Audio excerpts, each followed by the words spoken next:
Back to school is here, and with all the cost of this time of year, you may be feeling the heat. Well, Premier Heating and Air is here to cool things down with great savings and rebates starting at $1,000 on a new heating and air system. Plus, you can choose from a free gift of a Wi-Fi thermostat, UV light, or a $100 Visa gift card. Also, Premier's $59 service call includes the first pound of Freon free. Visit PremierHeatingandAir.com and experience the Premier difference, a locally owned and operated company.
King, number 7, running back. Bryce Hazley, number 3, free safety, receiver. Jeremiah Rosen, number 27, running back and outside linebacker. Caleb Jackson, 78, offensive lineman and defensive lineman. Major Floyd, number 1, receiver and strong safety. Q.I. Ellington, number 14, quarterback and safety. Brody Owens, 68, O-line, D-line. Jaden Wright, number 6, wide receiver, DB. Caleb Butler, number 76, I play O-line and D-line. My name is Tom Wright, I'm number 58 and I play O-line, D-line. Amari Daniels, number 64, O-line, D-line.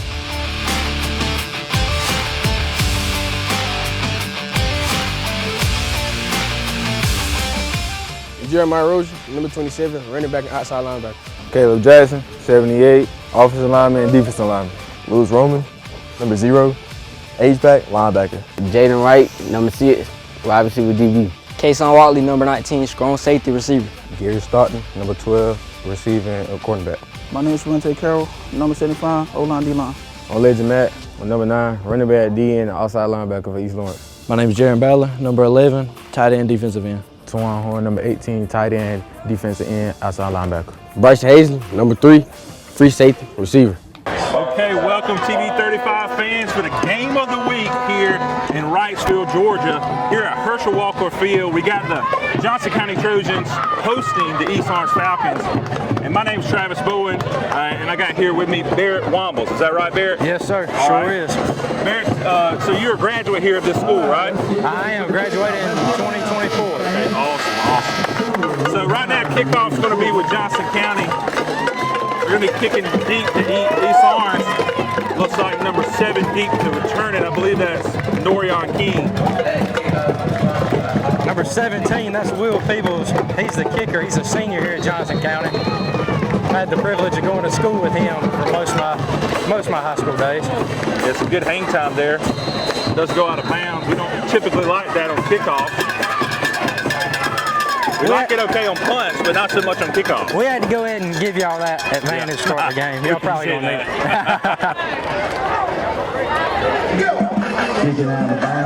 So last year we had a good rivalry over there at East Lawrence, and it came down to really the last play. And if I remember right, Johnson County went on to run the season after that. If I remember right, or maybe they lost one game, but they did go to the playoffs, which was great. And we got the opportunity to host the guys, so that was also great to be able to do that. And it was some good football. I was able to be there at both games and watch both games. So I think we're going to, well, I'll ask you, Bear, what are we going to see tonight on the offensive side for Johnson County? You're going to see a lot of running the ball. We usually run the wing tee. It looks like we're going to redo the kickoff here. But you'll see an occasional pass, maybe not deep, maybe medium range, but really they're going to hand it off to number 5, Tayshawn Norris, a lot. So that's the powerhouse, huh? Number 5, you said? Number 5, he usually does most of our running. In which our quarterback, Nathan Tuberville, is pretty fast. Yeah. He had a pretty good game last year at the Border War. Here we go, Johnson County set to kick it deep here. Better kick that time for sure. Stayed in play. Number 5 takes it. Number 6, excuse me. Take it back to about the 36-yard line. Good tackle there. Open field tackle. Got him by the ankles. That's what you got to do with those speed guys. That's right. So, Mr. Travis, tell me a little bit about the starting offense for East Lawrence. Yeah, so let's go ahead and take a look at that offense real quick.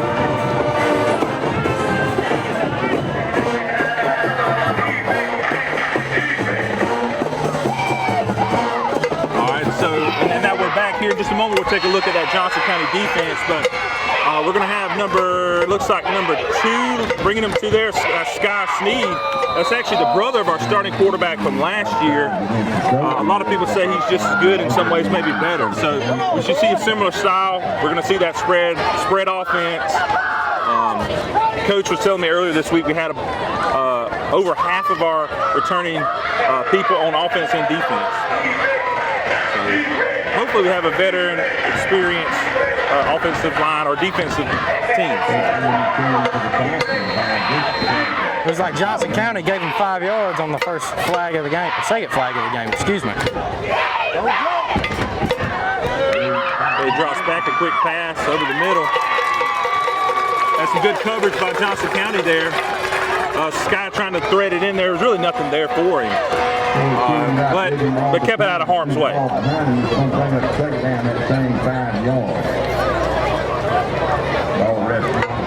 Pretty good defense by the Johnson County Trojans. For sure.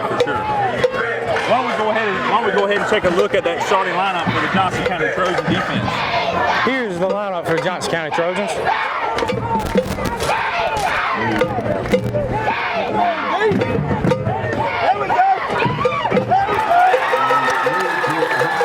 Backfield there. And 8 up by number 53, Dwayne Abrams. Great tackle by 53, Dwayne. It really puts our East Lawrence Falcons in a hard position here. It looks like it could be about 3rd and 6, it looks like. I would expect to see some kind of short pass, probably into the flats or somewhere on the edge, some kind of safe pass. Just trying to pick up the first down. Yeah. Keep the chains moving. All right, brings him up. Looks like we have 3 receivers to the right here. Looks like other than that, you got a running back and then maybe a receiver on the top side, it looks like. Tight end, receiver, some sort of hybrid player. 3rd down, that same 6-yard ball, 40-yard line.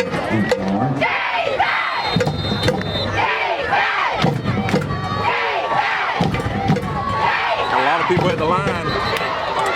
And another flag. It's like a false start there. Gonna push them back 5 probably.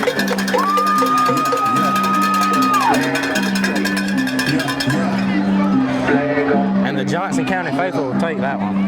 Yeah. The crowd sounded good tonight. I'm over here on the home side with the Johnson County with Mr. Bear here, and if there's one thing about Johnson County, they support that football team, and they always have. So. We get loud for our boys. Yes.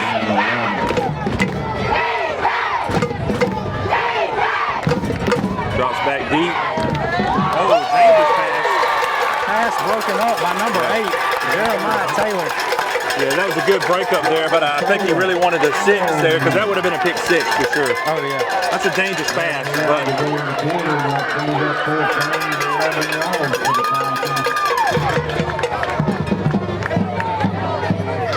get a flip probably here. It looks like because we backed up, we're about 4th and 11, so it looks like they're going to definitely punt the ball. Jason, number 10, is backup quarterback as well. He's going to be punting to number 5 there, it looks like. Tayshawn Norris.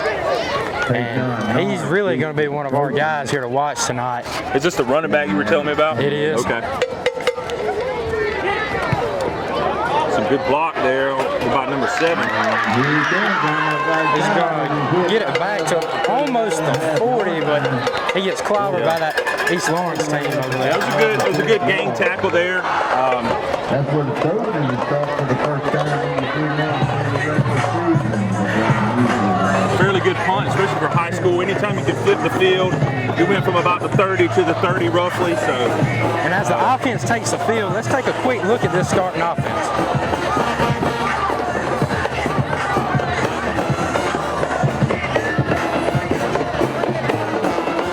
All right, welcome back from that.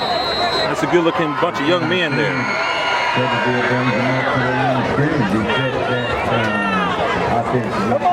Looks like Johnson County is going to start in the wishbone, it looks like. Under center. Hand off to number 5, Tayshawn Norris. He's going to break away. He's got the first down. He's at the 30, the 25, the 20, and he gets tripped tackled about the 16-yard line. Trojans already in good field position. Great first play for them, for sure. Great first play.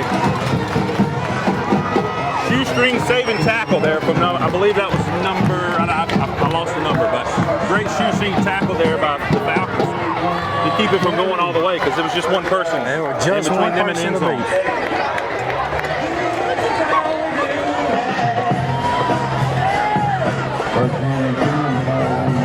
Let's take a quick break before they snap this and take a look at that starting defensive line on the Falcons.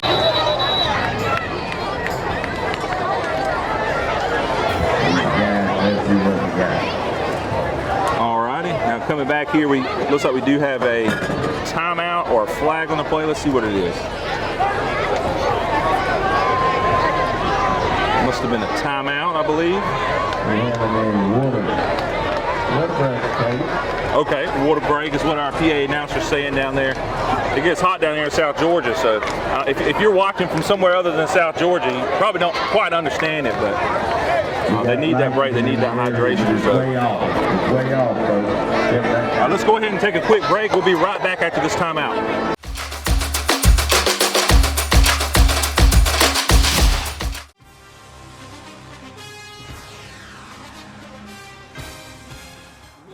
Natural gas all over town.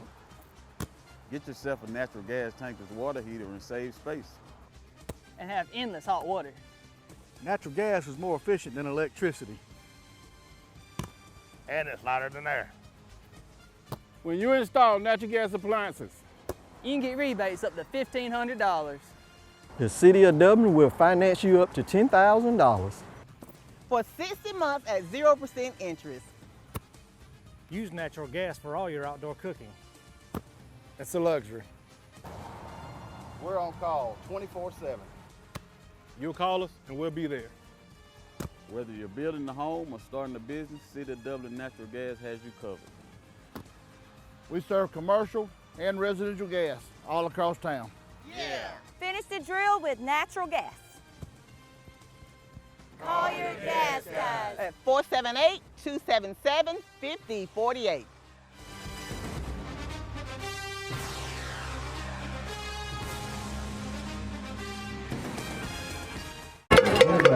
All right, ladies and gentlemen, welcome back to day 2, part 2 of East Orange versus Johnson County. We had a lightning/rain cancellation last night /suspension. I don't know what you call it, but we're going to pick it up now. We're Saturday night lights tonight instead of Friday night lights. So, how's things going tonight, Barrett?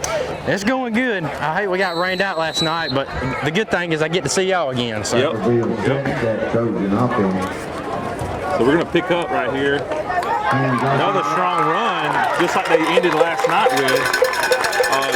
So they ended the game last night where we just started, and they just picked right back up, first down, and no kickoff or nothing like that. It's just like we never stopped. Roughly 24 hours later, we're doing the same thing. That's how we like it. Yep. Another strong run. Yep. And like I was saying yesterday, number 5, Tayshawn Norris, he's really going to be a key player, key factor tonight. Looks like we might got too many men on the field there for the Falcons. Flag in the deep, in the back, in the end zone there. Again, Steve Barnes got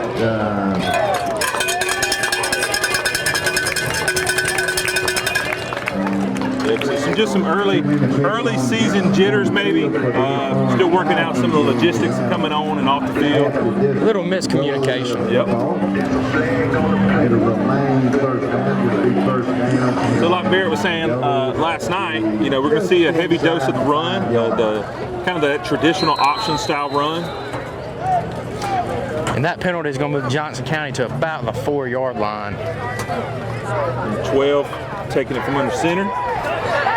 Hand off to number 4 around the end. He's going to get in. Touchdown, Johnson County. Number 4, Jeremiah Scott. Yeah, Jeremiah had some speed there. He didn't need a lot of it because he had the blocks, but he definitely showed that speed.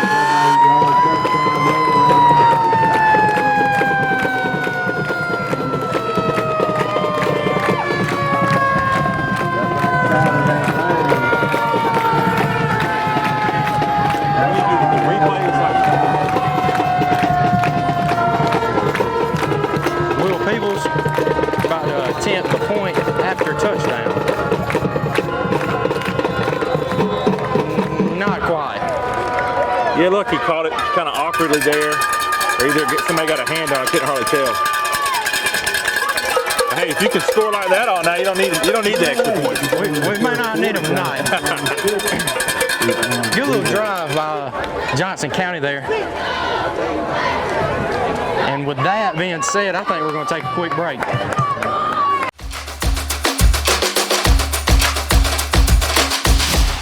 The weather's cooling down, football's in the air, and there's never been a better time to get a winning deal at Dublin Chevy GMC.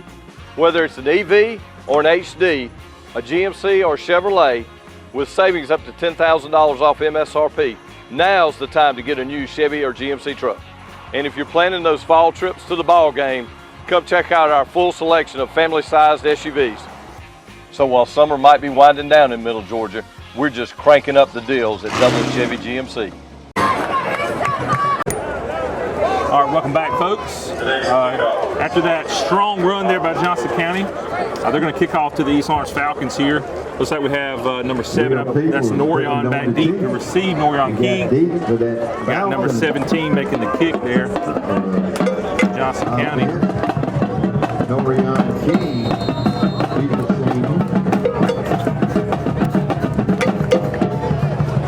Strong kick, about the 12-yard line. Tripped up by his own man. That didn't look like it went according to plan. No, that was not. Had some friendly fire there. I wonder what the coaches on the other sideline saying right about now. Yeah, Coach Hicks and his staff, they're definitely not happy about that, but see what they can do here. We're gonna again, like we said yesterday, last night. We're going to see a lot of spread offense. They're going to spread them out. They're going to try to sling the ball around. And that's Sky Sneed there. Handed off to Norion, I believe. Nope, that is not Norion. Number 53, Dwayne Abrams is going to make a tackle. I believe he had a tackle in yesterday's game, too, before the rain delay. Yeah, that was Jeremiah Rozier there with the run. Two receivers to the top there. Major Floyd, standout receiver, really all through middle school and now into high school. Second year there. Trying to get the play call in. Checking his call sheet here.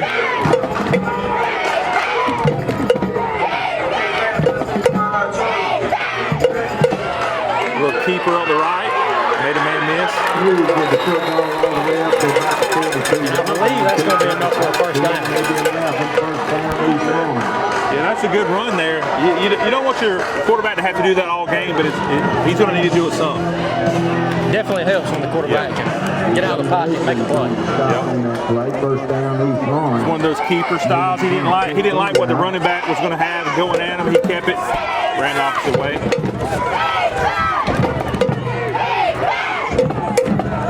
Three receivers up top this time. Back to shotgun here. Oh, we got some. Looks like we might have got somebody jumping off sides.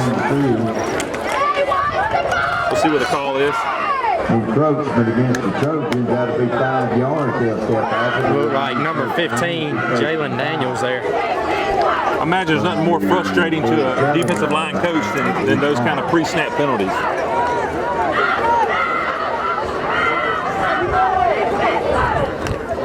So we're about the 47 it looks like. Still first down. I believe I saw another jump there. Might have the offense moving there on that one. He leads procedure against the Falcons and they'll take that 5 yards against that. And I believe that's going to put it back where it was. Yeah, we just did a little swap. Just swap around there. Get 5, take 5, that's not good. Major Ford need to get on sides here. He's lined up, that's the line of scrimmage. You got one receiver down low on your screen, 2 up top, one running back in the backfield.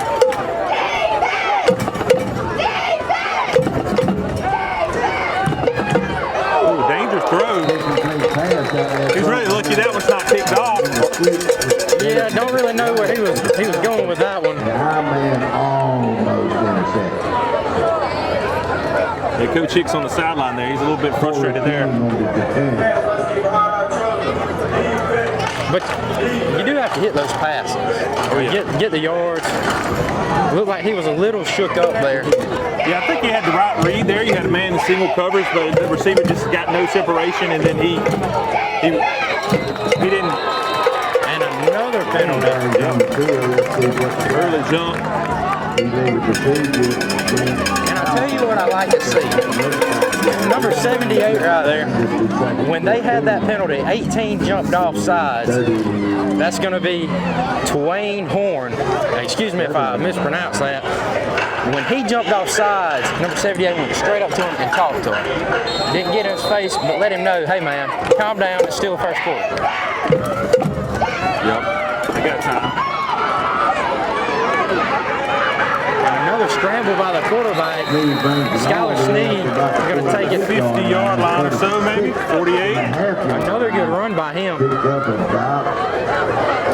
Really got it back to where they were after that 5-yard penalty earlier. Still got about 5 to go. It'll be 3rd down and 5 or 6.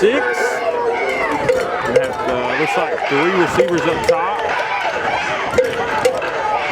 Looks like one tight end receiver on the bottom of the line.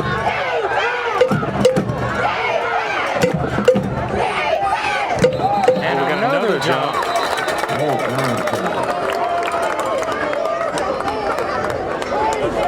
Pretty much half the offensive line there jumping early. We're going to have a long night if that happens all night. So I'm sure Coach Hicks and the team and the coaching staff will get it. That's about the 4th penalty just on this drive. Yep.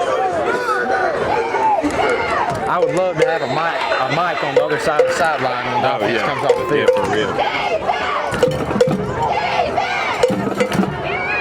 Got him in the flat area, break a tackle. And he's still going, but he's going to get swarmed about the 47. You take those penalties away, that's a first down there, but all day. Now we're going to go to a 4th and about 4 or 5, and most likely we'll see the punt team here. That'll bring up 4th down, and to be 4th down and 6. So we got number 10 there. That's the backup quarterback, Jason Giles, going to punt it deep to. You can catch that number there. I believe it's 5. That's going to be Tayshawn Norris. Jason Giles.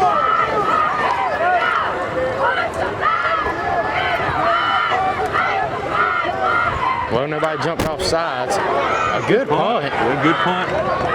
Oh, stuck it too. What a punt. Yeah, that's one of the better punts I've seen in high school football in some years. Didn't have a lot of spin on it. It had a good amount of hang time, and they got a lucky bounce. So we're going to do a change of possession here. Let's see if East Orange can put some defensive stops on the board here. Get the ball back.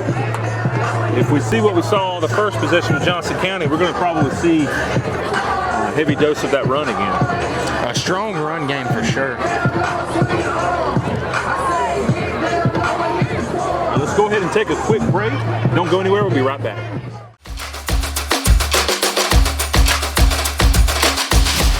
Friendly Gus is fuel good food. Whether you're grabbing a quick cup of coffee on your way to work or filling up for a big road trip, Friendly Gus will be there to make sure you have what you need. Check out our lineup of specials now. Any size iced tea for just $1.69, a 3-piece dark combo or 2-piece pork chop combo for $7.99. And with over 20 locations, a Friendly Gus store is always nearby. So stop by Friendly Gus today. And don't forget to shop Cochran Brothers Cash and Carry for all your bulk item needs. Come by today and see why Friendly Gus has been serving Middle Georgia for over 100 years. Okay, welcome back, fans. After a great punt there from Jason Giles, Johnson County Trojans is going to take over on the 11, it looks like, 12-yard line. They're on 12-yard line. Nathan Tuberville under the center, Matthew McCoy. Let's see what Don Norton has. It looks like a quarterback's going to pull it around the edge. Here comes 12. Nathan Tuberville. He gets it to about the 25. A good run. I see a flag on the field. Yeah, a little bit of laundry here. A lot of times that's in a holding type area, but we'll see.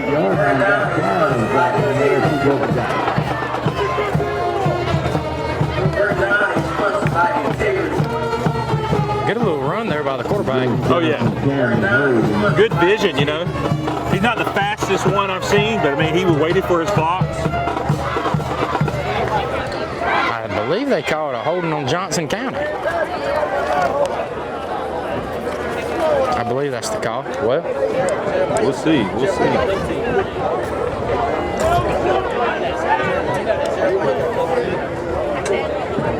Looks like refs still kind of getting into the swing of things too. But it's definitely a penalty against Johnson.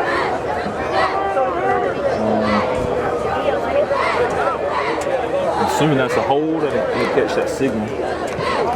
First down and 1. Well, that's going to put them back to about the 16-yard line.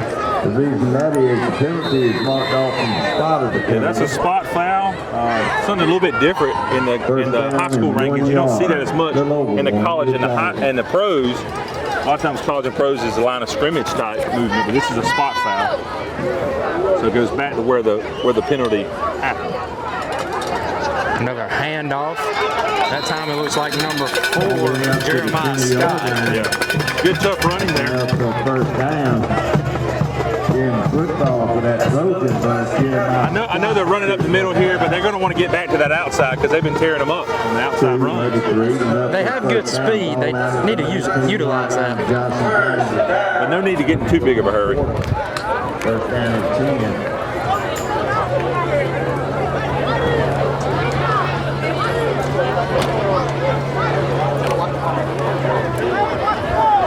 Johnson County takes it back to the line here. So we're going to see again, of course, that heavy run. You know, looks like 6 O-linemen. Tayshawn Norris around the edge again. He's stumbling and he gets tackled.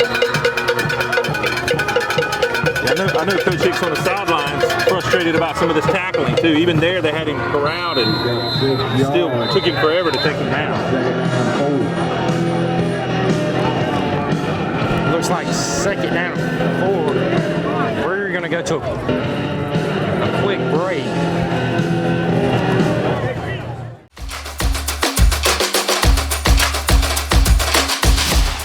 Georgia Pools is your authorized dealer of RecTech grills. From smoking to searing, RecTech grills do it all. So come into Georgia Pools today and grab life by the horns.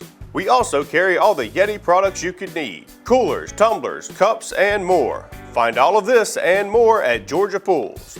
Call 478-275-3607 today or come on in to 1201 Hillcrest Parkway in Dublin. Georgia Pools, your authorized RecTech dealer. All righty, welcome back, guys. Had an injury timeout. Young man seemed to be safe. He got up and walked off on his own energy. It's going to be number 70, Albert Connell. Looked like he had a cramp.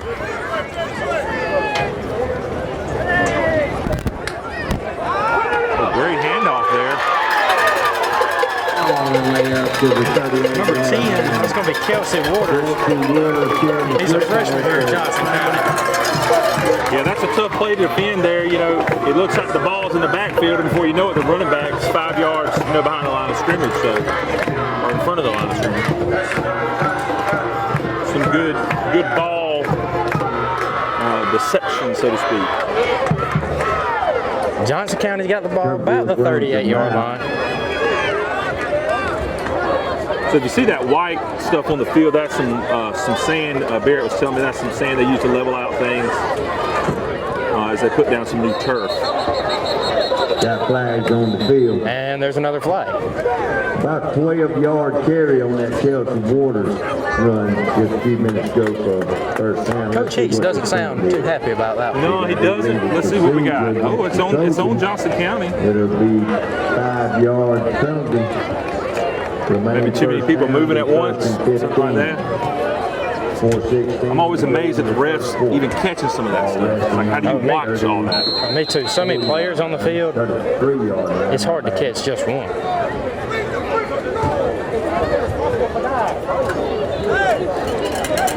So it looks like we're going to have first down and 15. Tuberville brings him up the line, goes under center. And off to number 5.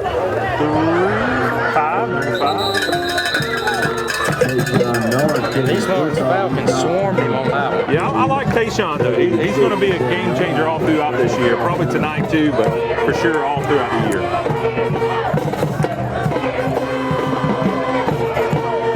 He's got a sturdy lower body. He's got a good length on him. He's going to be good. I imagine we'll see him on Saturdays. Somewhere. His speed is a big part of the ball player he's become. I remember when we were younger, and he would just run around everybody in the rec department. I mean, makes me feel old talking about it. Yeah. And wait till you have a couple of kids, and that'll make you really feel old. So let's try that again. Maybe this time without no flags. Yeah, it seems like both teams are still working out all the wrinkles, trying to iron them out.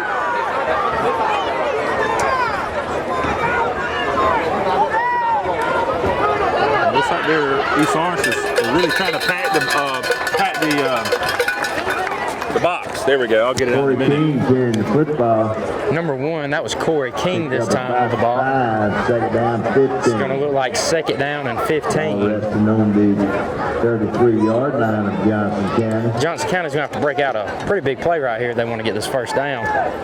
Yeah, the good thing is that it's only second down. That's the good thing about having all these penalties. A lot of them did not take the down away, so that's good. It's a replay down. Good crowd tonight for it to be a makeup night. I tell you, this weather, I mean, it feels pretty good right now. Yes. Perfect football weather. Another handoff on the left side there. And we get it up almost to the 40-yard line. I think he got about 6 yards on that one. Took it to about the 39. They got a really strong left tackle, left guard. And those running backs kicking out in front of the main runner. They got to figure it out, man. They got to figure it out. The Falcons in on the tackle, third down and 9. Third down and 10. So we're looking at a third and long here. You think we might see a pass here? We may. You never know. As well as they've run the ball, I don't know if they need to. We'll see. We'll see what Coach Don Norton's got. cooking up. East Lawrence has got 9 people in the box here. 10 people in the box. Timeout, Johnson County. All right, let's take a timeout with them. We'll be right back.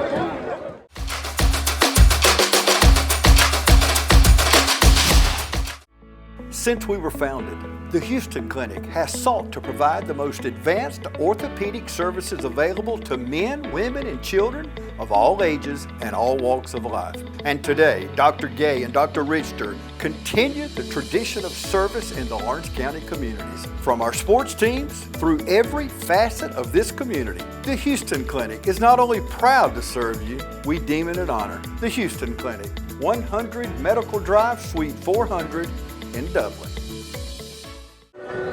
All righty, fans, welcome back here. East Lawrence versus Johnson County. Score 6-0 Johnson County.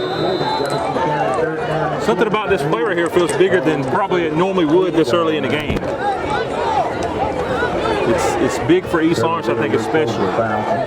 3rd and long here. 7 in the box.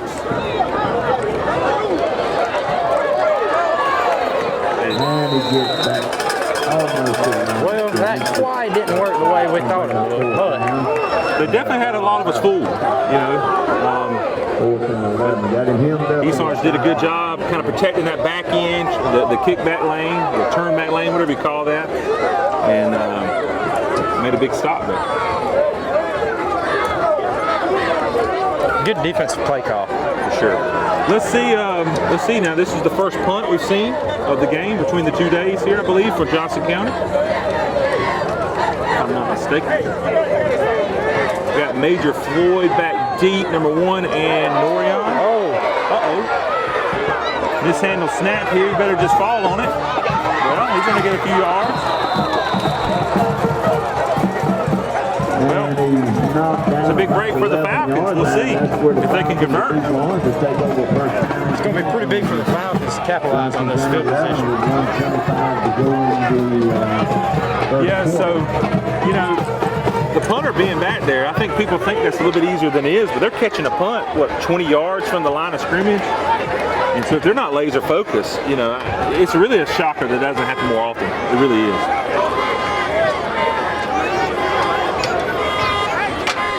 All right, so East Lawrence has got a prime opportunity here to punch one in. Their offense is not designed around running down the middle of the defense, so we'll see what they do here. They're going to want to probably spread it around, probably some kind of dump pass into the flats or something like that. And this quarterback keeper up the middle, number 2, he gets to about the 6 or 7 yard line. Yeah, probably about a gain. It looks like about 2 maybe. Sky there with the run. He's got a good vision. And I tell you, that's about the 3rd run we've seen from him tonight.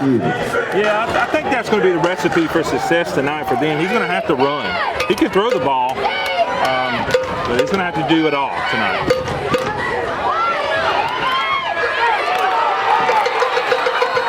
That's probably a good thing that wasn't completed. Pass on the Falcons brings up 3rd. And he completes that pass. He's probably losing a yard or 2, so it's probably a good thing. That was probably the best thing. He really almost made something out of nothing there. It looked like he got a little confused on his read. Turn around, still got the ball off. Probably for the best it was dropped. The right side of the offensive line, I don't know if that was by design, but it looks like they let a guy through, so that's never good either. Big 3rd down early in the game. East Lawrence could tie this game up if they score right here. Let's see what's going on here. Got 2 receivers up top, 1 down low. Norion in the backfield. Drops back. Oh boy. Another incomplete pass. That's going to make it 4th down. I think he had a window, but it was tight, and he missed it. Let's see if they decide to go for it here, if they're going to take 3. Early in the game, might as well take a shot at it. Yeah, I'm not sure what kind of kicker we had this year. Coach doesn't seem to have a lot of faith in him. So they're going to go ahead and go for it. Got 49 seconds left in the 1st quarter. East Lawrence about on the 6 yard line. And they knew that was coming. Stopping outside the 5-yard line. That's a good defensive stop there by Johnson County. I think they read it all the way. They knew it. They knew it. A little bit of a flashback from last year at the end of the game. So Johnson County is going to recover after missing the punt there. They're going to have the ball at about their 5-yard line. 7 seconds to go in. Really going to have to work hard to gain some ground this turnaround. Yeah, they got an offense built for this. They got an offense that can get 4 or 5 yards a play and get out of that end zone. Let's see if the Falcon defense can stand stout again. Well, looks like we got a timeout maybe. It looks like a timeout by the Falcons. And with that timeout, we're going to take a timeout. Mid-State Pools and Spas is Middle Georgia's most trusted pool builder. Whether it's in-ground or above, you can count on Mid-State Pools and Spas for all your pool needs, including outdoor furniture. From pool chairs to patio furniture, Mid-State Pools and Spas carries Telescope and Polly's Island. So call or come in today to Mid-State Pools and Spas. Now open Monday through Friday 9 to 5 and Saturday 9 to 1. Okay, welcome back, fans. Here back at Herschel Walker Field, Johnson County. They're going to take over after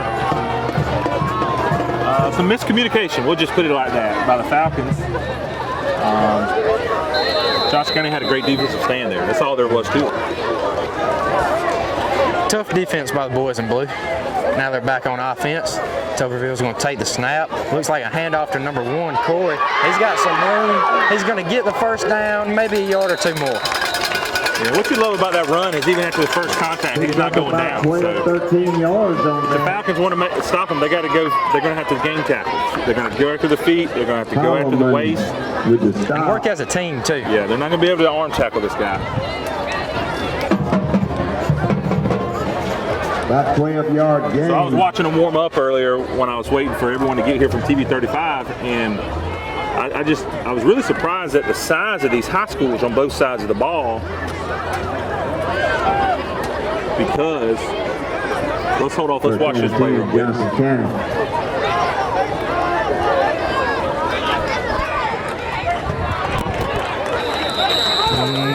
That handoff didn't go too far. Yeah, that's probably going to end the first quarter. But what I was saying was, you know, these boys are a lot bigger than they were even when I was in school. And I was down there on the sidelines, and they're beefy boys. You don't see it when we're up here on the press box, but when you're down there on field level, you really see it. So let's go ahead, while we're breaking for this quarter, let's go ahead and take one. Don't go anywhere. We'll be right back.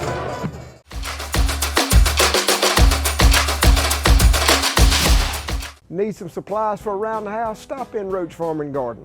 Need a special gift or just something from around the house?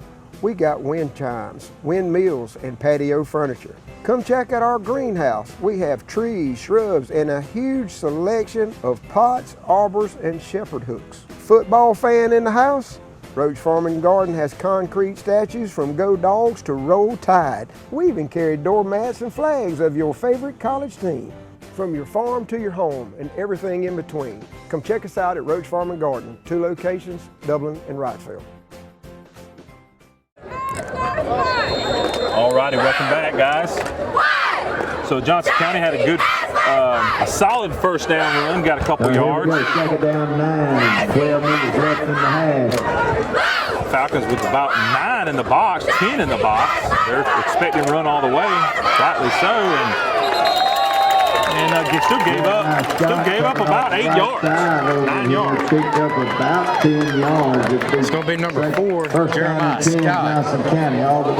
Yeah, the one thing that I'm always impressed with really both of these schools, but a lot of schools in this division, in this area, is that you got so many players that play both ways. So they're playing from whistle to whistle, from first quarter to fourth quarter. And they just keep it up. Major Floyd is one of them. He just was one of the main ones that made the tackle. He also plays, of course, receiver. Pretty impressive. Oh, we got a flag at the top of the field. Tayshawn Norris carrying the football, got flag. See what that flag's going to be in just a second. Probably going to be a hold. That's normally what that is. Logan Simmons looked like he's been on the tackle on that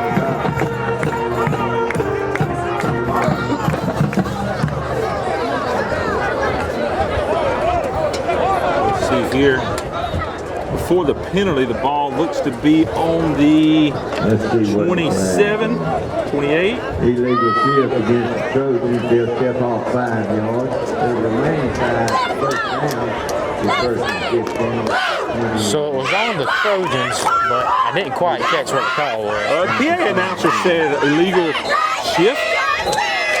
You know, that's the one thing about running those wishbone, triple option type plays is you got a lot of movement before snap, but you got to have a lot of them, not all of them, but a lot of them got to be set before they snap the ball.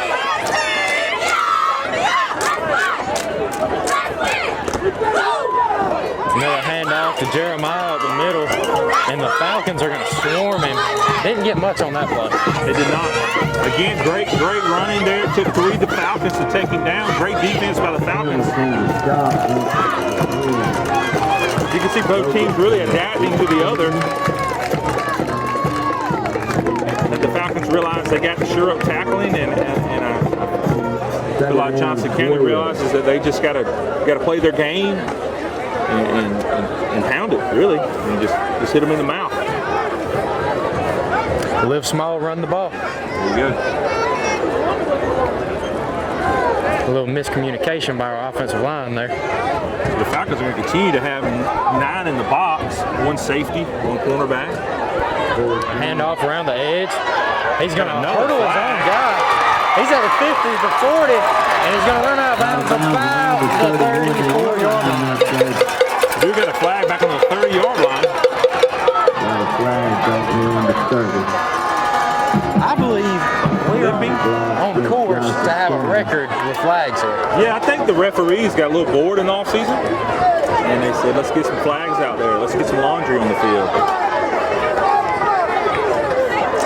So I believe that's a clipping or legal block, something along those lines. Again, that's part of the challenge of running something like a triple option. You definitely rely on those real quick blocks, block and move, and sometimes that can get into the knee area and below the knee, and safety protection. You just can't have that happen. At least not on a regular basis. That's going to hurt the Trojans a little bit. Yeah, that was a huge run negated there by this penalty. If I'm the Johnson County sideline here, I'm saying, look, don't worry about it, boys. Just go right back to it. And I'm sure they'll get the yards they need here. May not get a first down here. That was a huge penalty. But they're playing their game. They're not having a lot of problems running their game plan. Still early in the second quarter. Yep. 23. Second down, 23 yards. Second about forever. Yeah, so I think we'll see a little bit of a loosening up here of the box by the Falcons. Yeah, it looks like they only have 7 in there this time. They're going to drop about 3 back in coverage. But again, they're going to have a run. Tayshawn Norris carrying the football for about 2 yards. Third down and 21. This is a tough situation here. You of course want them to try to get the first down, but sometimes you just want to play field position here and maybe get 5 or so yards and then punt it back to them. We'll see. You don't want to do nothing that's going to hurt you. Yeah, you don't want to throw a pass out to the flats or somewhere and have a pick 6. So it looks somewhere about a 3rd and 20. 3rd and forever, seems like. 3rd and 21. But the way they've been running the ball, anything can happen. Hurry up! They're going to load up in that tight wishbone again. And he broke the first tackle there, but there's just too many Falcons in the area. It's a good stand by the East Orange Falcons. Got a little bit of help from some penalties. We're going to have probably the punt team here. It'll be the second punt we've seen here from the Johnson County Trojans. gonna need a good punt right here. Yeah, because this is, if not, you're giving them really good field position.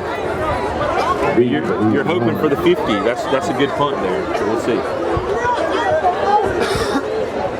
Number 15's got to get set there. They're going to be off sides before the ball is high. Pretty solid punt. Made it to the 50 in the air. It's going to roll to about the 37-yard line. Great punt. I mean, you couldn't really ask for a whole lot more. Flipped the field. I mean, flipped it from about their own 20 to over here around the 37. 33-yard punt. That's pretty good right there. Put these lines back on their own 38-yard line. First down and 10 for the Falcons. Yes, it looks like the cheerleaders made it back on both sides. Johnson County band made it back, so we're glad for that. Good to see these student athletes and cheerleaders and band members. He's looking over the Trojan defense. Okay, looks like the Falcons are going to hurry back out to the field, almost like a fast break in football. I mean, in basketball. Got out there pretty quick and got the ball snapped. Hand off to number 27 there. There's Jeremiah Rozier. He got a lot of playing time last year. That's kind of the 1-2 punch with Norion. He is 11th grader there. He also plays both ways, linebacker and running back. You know, I gotta say, I really love that the past. It's always been a rivalry to play East Lawrence from Johnson County, but the past couple of years, I really feel like the communities have gotten into the game. Yeah. They show up for their boys. They're loud, and it's always a good game. For sure. Yes, it looks like some kind of big penalty against East Lawrence. I did not catch the call on that one. But about that's a 15-yarder, it looks like. 15-yarder. I really didn't even see a yellow marker down. No, I did not even see it. Let me see what happened there. Probably some kind of personal foul, clipping, or something, because that's usually when you see those big yardage like that. Well, we got another. Let's see what we got here, refs. Stoppage here by the refs. Timeout conference. So they just had to get calibrated there with the side judges. Third down and long way. So third down and maybe 24. 25. 8:18 to go in the half. You throw it deep here. Yeah, I think you just play it safe here, drop back, take off running. And the Johnson County defense gets to him that time. Number 53. That looks like it's going to be Dwayne Abrams. And he's making pretty good tackles here early on in the game. Yeah, Sky had really nowhere to go there. He was in the backfield within a half a second of snapping the ball. Offensive line got to get a little more stout there. We're going to see another punt from Jason Giles. Last punt landed inside the 10. I don't think he's getting it to the 10 this time, but we'll see how he does. You never know. Now back and it's up and it's good. Another high punt. A lot of hang time. Good bounce for the Falcons. And they down at about the 42-yard line for the Falcons, and that's where the Johnson County Trojans. So the offense comes back onto the field here for Johnson County. That's where the Trojans start. It's really starting to turn into a defensive battle. That's just what I was thinking. It quickly became a defensive battle. Just when I thought we were going to see two offenses put up a bunch of points. But that was similar to last year. Last year, the border war down the road there, East Lawrence. I think the final score was like 13-8 or something low like that. It was a one-score game. Very close game. Yes. You really got two teams that are on the rise in their individual divisions and regions.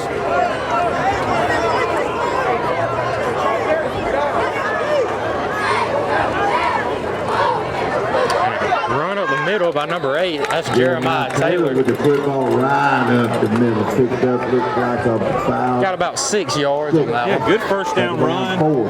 Get you ahead of the sticks early on. Allows you to really do whatever you want on second, third down.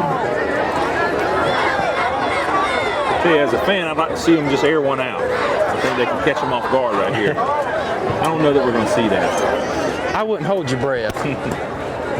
But when you run so much, every now and then, you know, you throw a pass and might catch a defense. Tuberville brings them up. Sets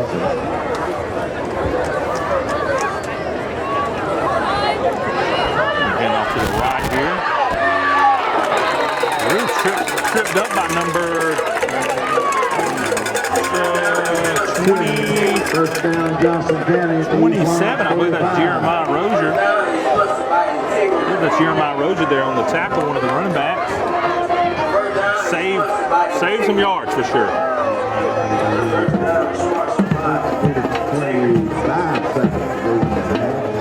Looking for number 55, Derek Dixon. He's number 47 tonight. That's good enough to move the chains. And Derek Dixon was in on that. Tuberville takes him back to the line here. Kelsey Waters in the backfield. Snap and a handoff to him up the middle. He's going to shake some tackles, get about 6, maybe 7 yards on that. 8 yards on that Looks like I got a couple of Falcons in on the tackle. Second down 2. Okay, we got a timeout.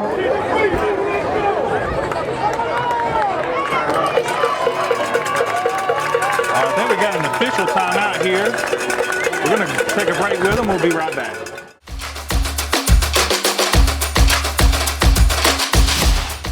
Hey, it's Stephanie at Shamrock Honda Kawasaki, and it's time to ride.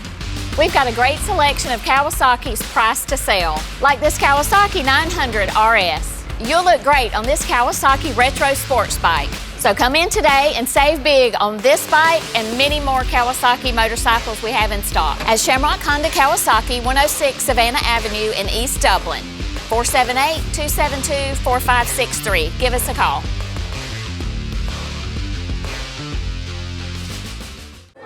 All right, we're back, fans. All right, here we are. Second Johnson down. County with the ball still. East Lawrence on defense. And we're going to probably see a heavy dose of the run. They've had a lot of success with that, not just this year, not tonight, but for several years now. About 5 minutes, 47 seconds on the clock here. And they got a lot of blocks on the left side there. Another good run. Tayshawn, he's heading towards the end zone, and it's going to be a touchdown. Let's take a look at that rehab advantage review. So Tayshawn's going to take it around the end. He's going to follow the blockers. He's going to miss a tackle, and he's going to walk in there. Number 5. And there's a flag. Holding against the Trojans. And they called him outside, but he do it again. Yeah, that's a tough penalty there on a big play. But just like the PA announcer said, no reason they can't do it again. That's right.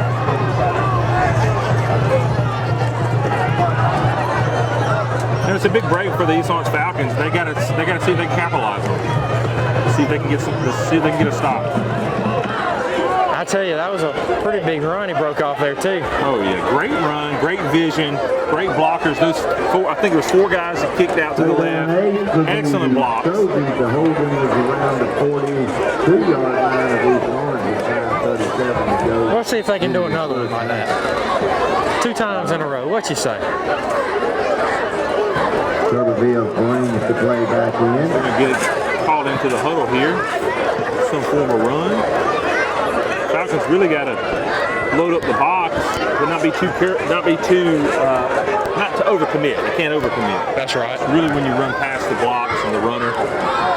Quarterback keeper, and I think there was a little bit of miscommunication on that one. I feel like the quarterback thought somebody was going to be there. They wasn't there, so he had to keep it. 17 to 18 yards. Here comes the big playmaker back in here. 3rd and 17. You don't see too much swapping out there on the defensive side for East Lawrence again because you got a lot of people playing both ways. A lot of great athletes. And they're putting on a show for us here tonight. Third down that same 8 yards. We'll see here it's 3rd and 8. 3rd and 8. This will be a good stop for the Falcons. We'll see what Johnson County has.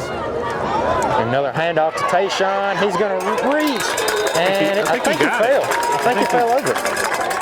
Yeah, it looks like that's to about the 35-yard line. First down, Johnson County. And they're moving the chains. That's a good tough run there. 35-yard line. And I got to say, Mr. Travis, this has turned out to be a beautiful night. Oh yeah. We got the sun setting over here to our right through the clouds. A little bit overcast, so it's not too hot out here. Nice and cool. A little bit of a breeze. Perfect football weather. Oh yes.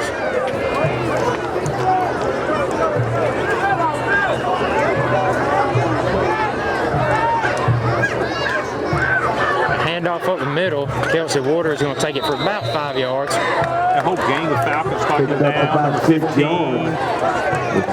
Number 70 looks like. 78. 4 minutes left in the quarter. Full half. Yeah, this half with a lot of completions, a lot of running, not too many incomplete passes. Time's going by quickly.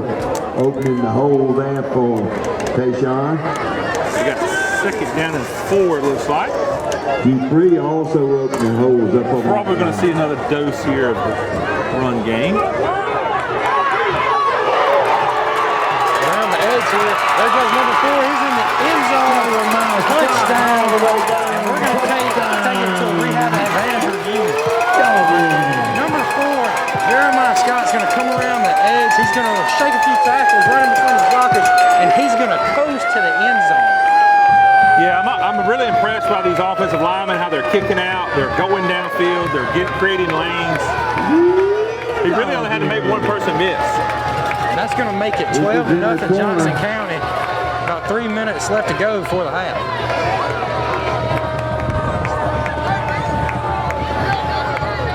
Looks like we're probably going to see a 2-pointer, it looks like. After the first missed PAT, it looks like they're going to try to punch it in for 2. Timeout, Johnson County. Johnson County taking a timeout here. Think about the first half play here. This is an important play. You get 2, you go up by 14 points, 2 scores. That's right. I believe they do get the ball back to start the second half as well. This is a real opportunity for them to get 3 scores ahead if they get a defensive stop here in just a moment. I tell you, East Lawrence, when they get the ball back here, they really need to try to find a way to get some points on the board. You don't want to go down by 3 possessions after half. Yeah, and even if they could just get a field goal, I mean, that would be something. We want a touchdown here when they get the ball back. Yeah, you don't want to go into the half down 14-0. And say you don't score. Say you don't score. You need to move the ball. You got to build some confidence going into the second half. You know, you never know.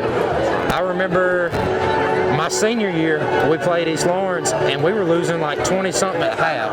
We went back to the field house, swapped pants, came back and won it that night. Really? Sure did. We swapped pants.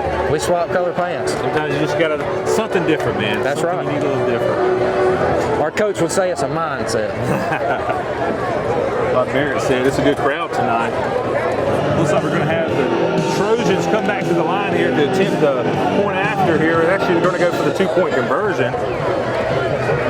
What do you think they go right here? They run up the middle, maybe someone outside? Well, I mean, I think they're going to do some kind of fade pass. No, I'm just kidding. That was a good one. I think we're going to see probably. I'm surprised we don't see 5. Well, I do see 5 out there. I would not be surprised if he didn't get it. I would not be surprised at all. Let's see what he does here. In motion. He's going to hand it off to 5. Tayshawn Norris, like you said, and he's going to walk in for the 2-point conversion. 2 points with 3:28 to go. Johnson County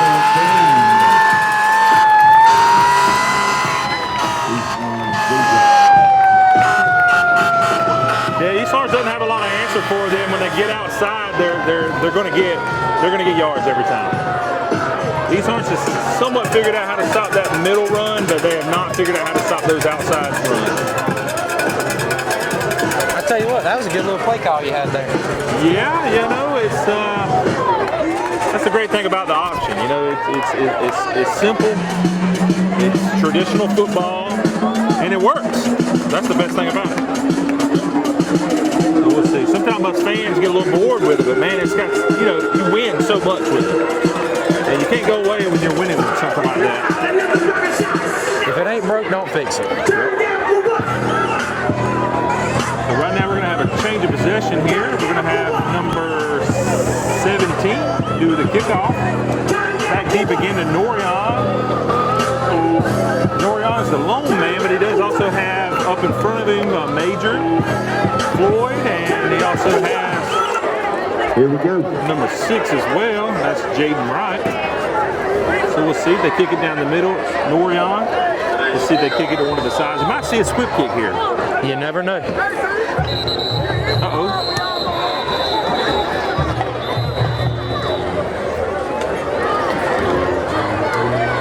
Timeout, I do believe. Let's see. Where's our... It looks like Johnson County called a timeout here. I don't know if they had too many people on or if something just was off. It looked okay from my point of view. So let's take a quick break while they take one. We'll be right back.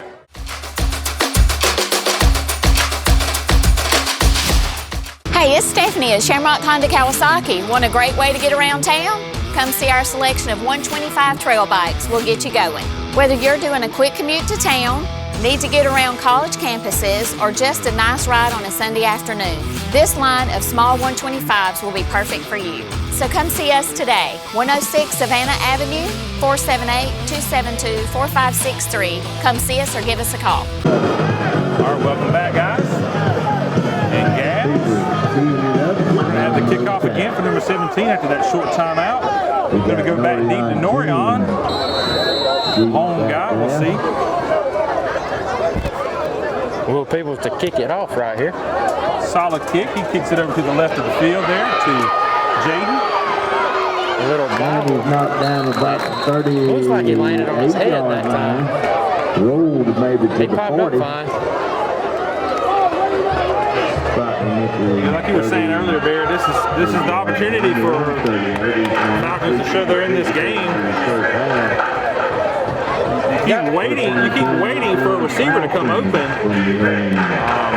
You just haven't seen it yet.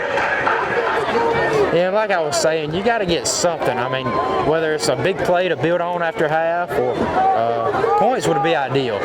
You would really like a touchdown right here. And they have a pretty solid position. They're almost at the 40. They don't have too many yards to go here. They got plenty of time, 3 minutes.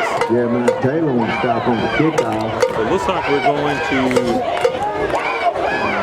have a while here getting this play call in. Sky's over towards the sideline. He's only about 7 seconds left. He better get ready to snap this ball. 5-4. 3. He used every bit of the seconds. Solid run off to the right. Over there somewhere around the 42 or 3. That's Jeremiah Rosa there with about a 7-yard gain, it seems like. No, it wasn't that much. About a 4-yard. 7. Looked like they had a little miscommunication before the snap there. Yeah, it took a long time to get that play call in, but hey, they still got it in. All right, so we got 2 receivers down low, 2 on the line, one up top, one off the line. A little bit of a weird snap, but nice hit there by number 6. That's the Caden Webb.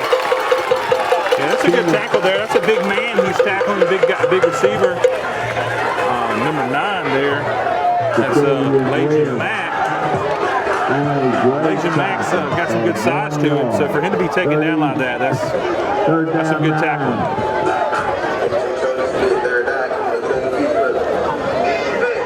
So here we are again in the 3rd down. It seems like every other play is a 3rd down for the Falcons here.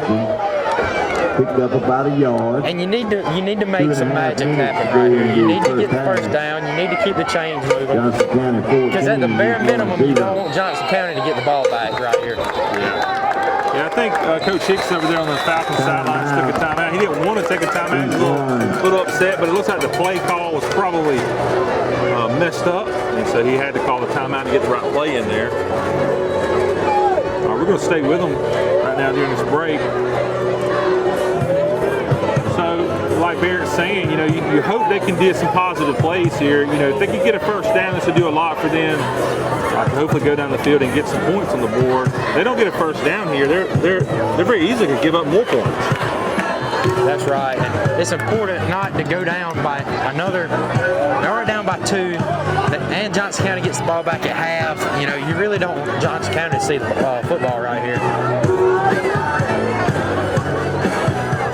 That was a quick timeout. They're already coming back to the line of scrimmage. It's going to be interesting to see what Coach Hicks has done cooked up on the other sideline.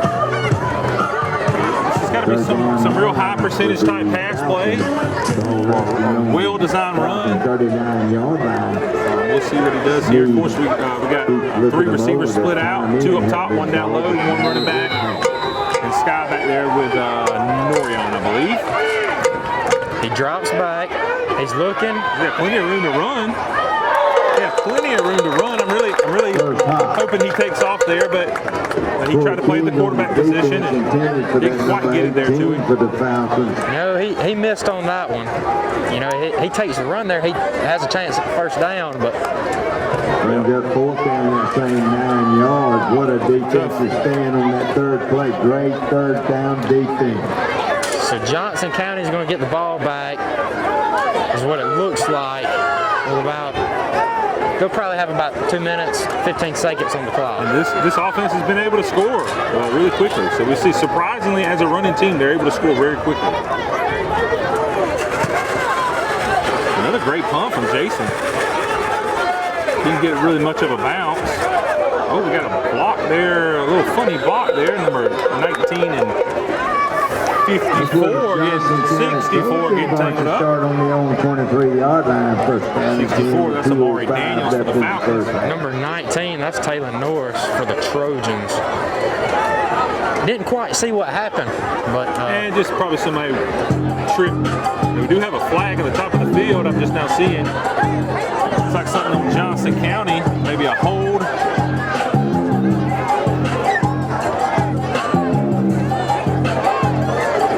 Johnson County's overcome a lot of penalties tonight. I'm not sure it really hurts them at all. 2:05 to go. Running the ball pretty good tonight. So I think, you know, at this point in time in this game, East Orange really got to make a stop here. Let's go in the half at 14-0. They got a shot to come back out. You know, with this offense, spread offense, they can score quickly. They just got to connect on some passes. We got 2:05 left in the first half here. Choco up 14-0 here. We're going to mark it back at the 12-yard line. We got it down, first down. And it's going to be interesting to see if the Trojans try to push the envelope here and try to get that 3-possession lead before half. Yeah, well, the good thing about that offense is once you get any lead, you know, it's in your favor because you can melt the clock. We'll see if the Falcons can go ahead and get a quick 4 and out or 3 and out here.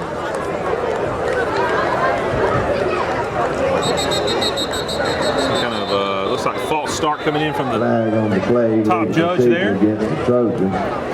Jumping a little bit early there. I tell you what, I think we're on pace for that the flag record. Yeah, you know, as good as Johnson County's playing, you know, at this point in time, 1st and 15. I just feel like they're just almost having fun with it, you know. It's not even really bothering them. But yeah, we're on track, man. Wish we had fancy technology we could be keeping track of all this. That's right. Might set the state record. Yeah. 1st down and 15. On inside. So they got everybody in the box right now, except for one cornerback. Let's see if they can make a stop here. He brings him out. They did make a good stop. Still got a few yards, but looks like he's going to spot it about 10.5, maybe the 11. Second down and looks like Johnson County might be just prepared to let this thing run out. I think East Orange only has one timeout anyway. So most likely, even if they don't move the ball anymore, they're going to be able to run out almost all the time. The coach is definitely preaching two hands on the football. Yes. Minute and a half to go to the half. Trojans break the huddle. Second down and 11. Turtleville brings them up. All right, so same formation from the Trojans, similar from the Falcons. 10 men in the box. Even the safety here creeping up. Another handoff off to the Good side. blocks again. Tayshawn. Runs all the way up to the 25. Picked up about 15. Good run. Only spotted around the 23, it looks like. And we got a player down. Oh, goodness. You know, that's some kind of cramp or some kind of bruise or something, nothing too major. Looks like number 15, Bianco Murray. Yeah, he is getting up pretty quickly. Probably just a little bit of wind knocked out of him.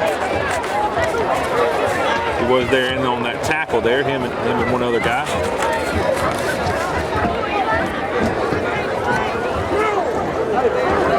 So it looks like Mr. Murray's going to come off probably for this play. Major down there talking with the refs, trying to see what's going on there.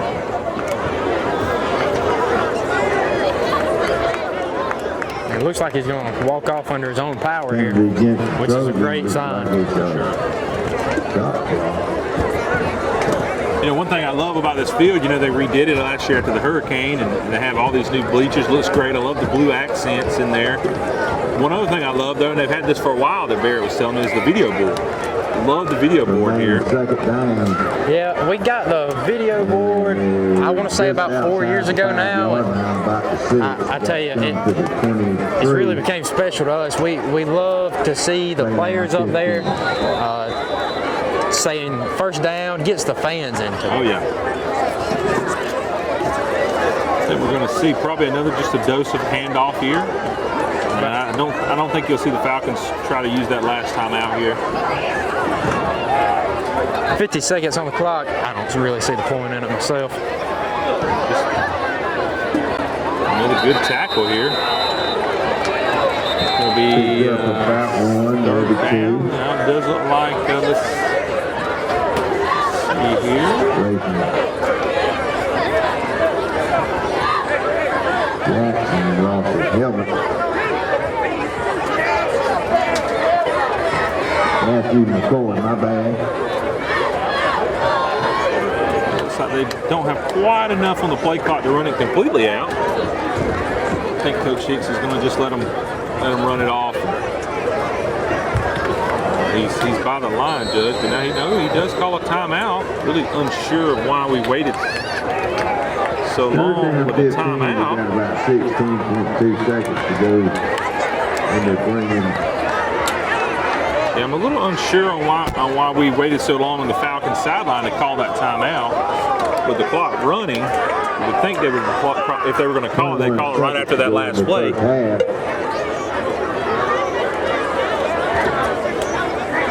A little confused on what happened there. Yep, so we're going to end this half most likely with a run here, because at this point in time they could really knee it and run the clock out. I'm sure they'll give it another crack at trying to get that run. It seems like any run they put up, they're gonna have potential to go to the house. It's gonna be interesting to see what happens for sure. Yeah, but back to the field, you know, last year Hurricane came through, was it Helene? He came through, and it really did a number on all of Central Georgia, but it really did a number on the stadium here, Herschel Walker Field. Really appreciate Barry, you were telling me that there was actual concrete that got tore up and flipped and stuff. Is that right? That is right. You know, it was such high wind.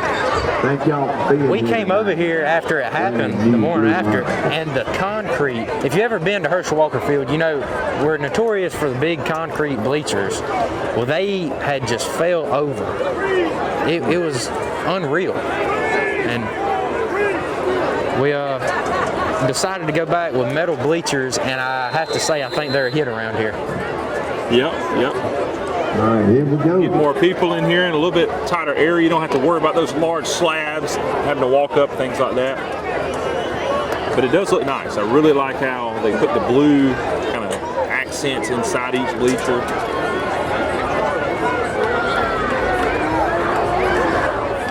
Just a little handoff up the middle. That's Kelsey Waters. Hurdles somebody, gets brought down quickly after the hurdle. Yeah, and this is right here, you know, why I was a little bit surprising why the timeout got called when it did, because they don't have to run another play. In the first half of this game. So at the halftime, we got Johnson County up 14-0. To be completely honest with you, it could really easily be 28-0. So they've been really controlling this game. The Falcons have got to find a defense here in the second half.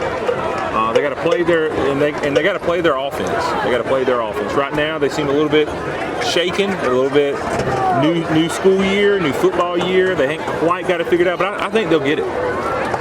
Definitely going to be interesting to see how they come out in the second half. I wish I had a mic so I could hear what's going on inside both locker rooms right now. Yeah, we need to get Ron at TV35 to go ahead and get that hooked up for us.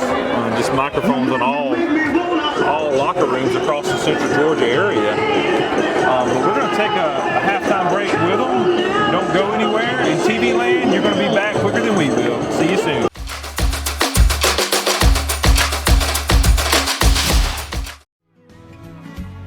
Allen's Heating and Cooling is your licensed Amana equipment dealer. Trust Allen's Heating and Cooling to install and service your heating and cooling unit. Allen services all brands, and with the purchase of a new Amana, offers a lifetime compressor warranty. Call Sean Clark or any of his friendly staff at Allen's Heating and Cooling, your Amana dealer. Amana lasts and lasts and lasts.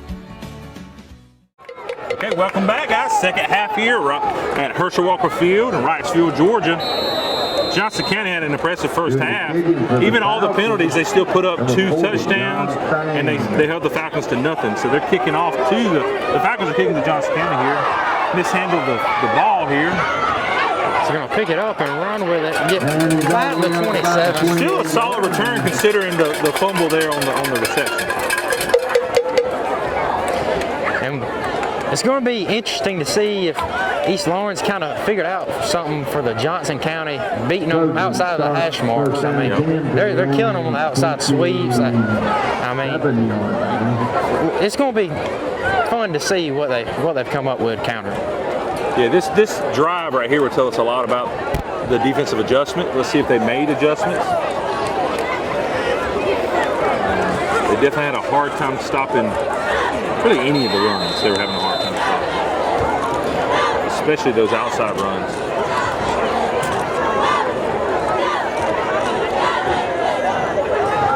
A little handoff to the outside. Number 4, that's going to be Jeremiah Scott. Got swallowed there at the end. Yeah, and good tackling there. Still gained about 4 yards, though, it looks like. Right at 5 yards, we're going to call it second down. Anytime you can get more than 3 yards, you're good. I mean, because that means every time you reset the downs on third down. On the 32-yard line of Johnson. Second down 6. So we'll see here what the Falcon defense can do here. They got them in second down so they can hold them to third. Tuberville to take the snap. Flipping the lineman there. Hand off to Jeremiah Taylor, and he gets caught and he loses the football. I think he fumbled it. Well, they're going to say he was down.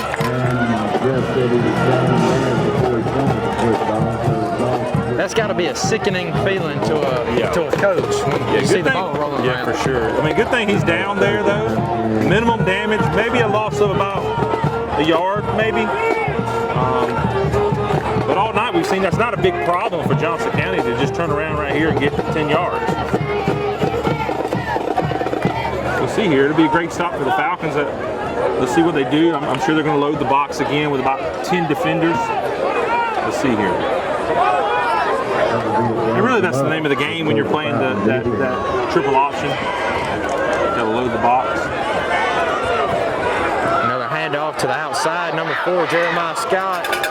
And I believe he got the first down. Yeah, good running there by Jeremiah. Tough tackling there by number 17 for the Falcons. Logan Clemens did ultimately wrap him up, but not until he got the first down. Enough to move the chains. Yeah, like I said before, it doesn't seem to be an issue to be in 3rd and long. Traditionally, a running team, if they're 3rd and long, it's tough for, but not the Johnson County Trojans.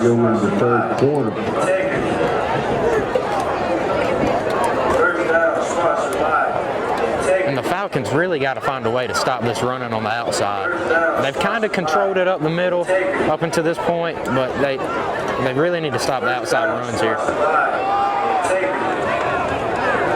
And in motion, handoff left to the center. Another good gain on first down, about 6 yards.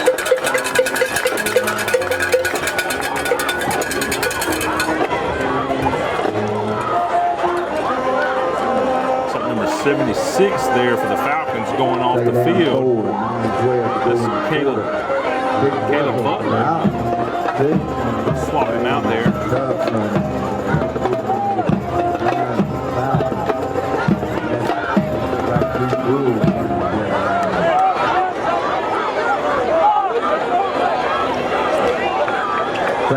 Kelsey Waters back in the backfield again.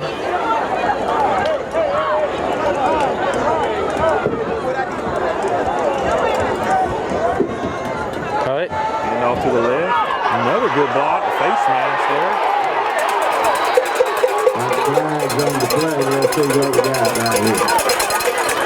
A little face mask and a little standoff we had there. A little bit of a face mask there. You can't do that. You got to grab pretty much anything but that.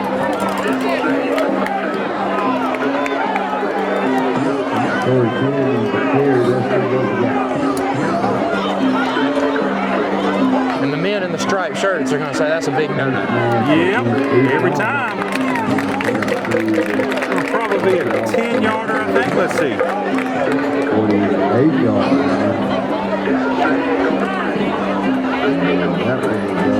That one that first down.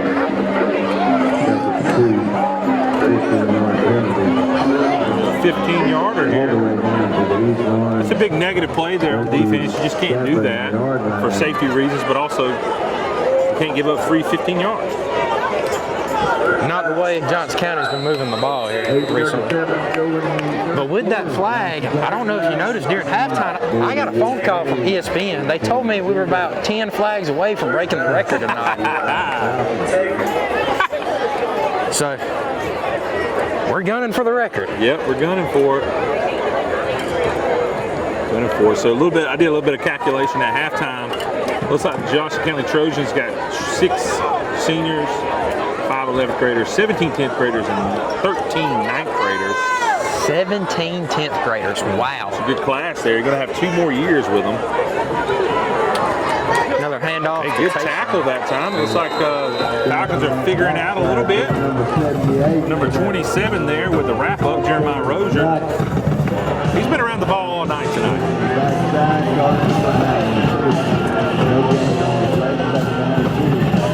And it's interesting here, you know, East Lawrence is made up of actually 8 seniors, 11 11th graders, 9 10th graders, and 22 9th graders. 22 9th graders. So that's promising, if we can keep them. That's right.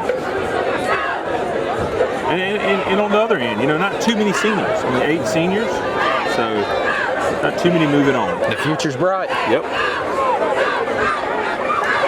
runs off of Jeremiah Scott. There's some shiftiness there, some good running there with Jeremiah. We got a helmet off over here. Number 5 there, that's the running back. Playing both ways as well, it looks like.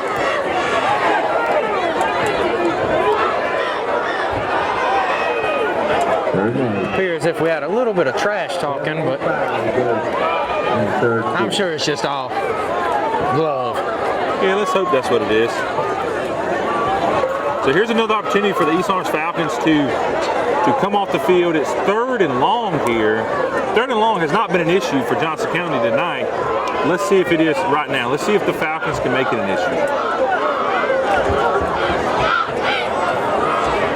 Huddle. It's interesting that they do huddle pretty often, considering they run mostly the same style play every time. But I'm sure there's a wrinkle to it every time they got to get in there. Shifting the lineman to the right. They're going to go to the right. And again, solid run.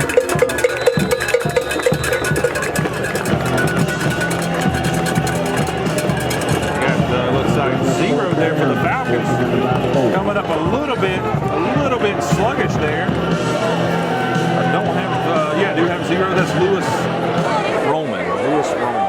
And this is going to be a big 4th down for the Falcons right here. If they get a stop, you get the ball back, you got a chance to go downfield, score, and build that momentum, which you're going to need. I mean, you can't wait too much longer in this game, not with the way Johnson County runs football. Right. It seems like one of the biggest plays of the game right here for the Falcon defense. See if they can buckle down here. They had him, but let's see here. It's going to be close. I think he's going to be short. Looks like he came up about a yard short, so good stop there by the East Orange Falcons. They are figuring it out, it seems like. But it's only as good as if they put some points on the board here.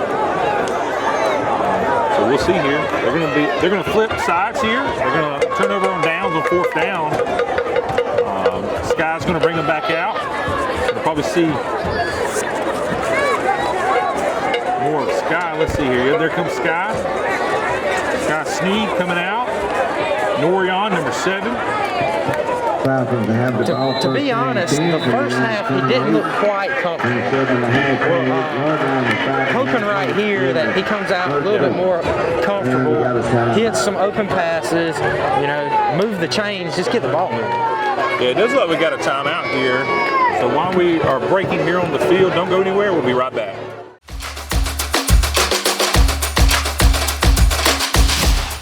Hi, I'm Tom Dominy. Here at Dublin Nelson, we pride ourselves on providing the industry's highest quality products at the most competitive pricing. We are a full-service wholesaler specializing in plumbing, irrigation, and industrial products. With a staff that collectively offers more than 50 years of expertise, our team knows your industry, and we can answer your questions and help you get the parts and equipment you need. From mowing to Renee, we carry the plumbing, irrigation, and industrial products you need from the brands you trust. We also carry a great lineup of Milwaukee tools. At Dublin Nelson, our goal is the long-term success of your business. We achieve that goal with a simple commitment, doing things right, one customer at a time. If you have a question, or if you're looking for a hard-to-find part, give us a call. Our experts are ready to help. Order online, give us a call, or come by at 507 Airport Road in Dublin. We're committed to building long-term relationships with our customers by earning your business every day.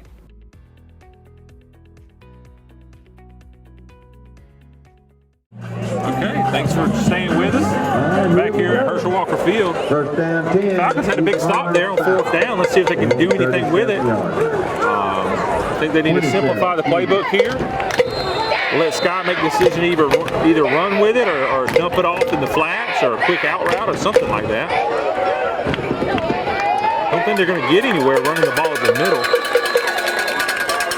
And quite frankly, the runs really haven't gone nowhere up the middle. Yeah, that's one thing about Johnson County. I'm sure they practice a lot against the option, which has a lot of runs off the middle, and therefore they're very good at blocking the middle. And so they're going to have to spread them out, man. Let's see what happens here. All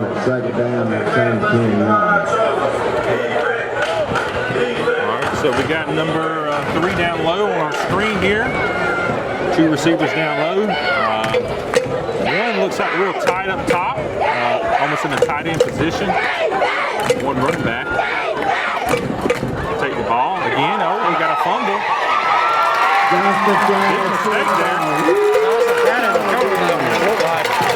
Big mistake there by Sky, and I think that was Norion just mixed up on the handoff there. I think one thought he was going to keep it, and the other one thought it as well.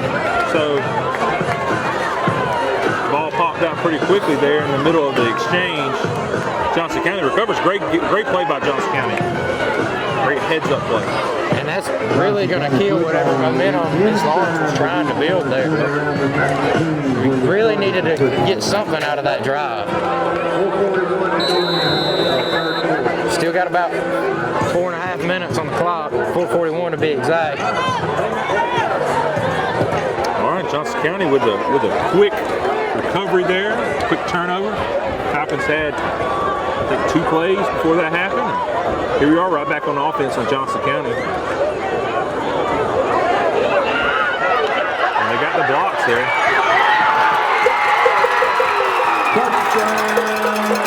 That's a rehab advantage, replay. They got the lights going on. Hey, great blocks there. Great running, but really it was all about the blocks.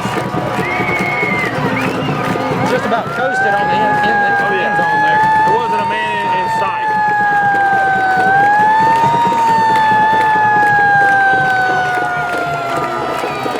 But these Falcons got to hit the reset button here before this thing gets out of hand.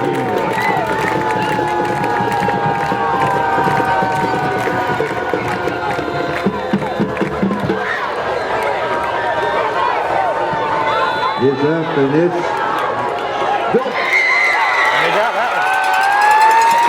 They got that kick, making it a 3-score game, 21-0. The home team here, the home crowd is excited right now, and rightly so.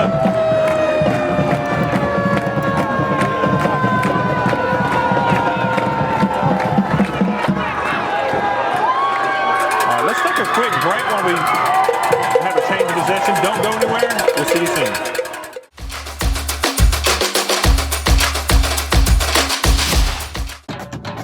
Hello fans, Ben Knight for Farmer State Bank.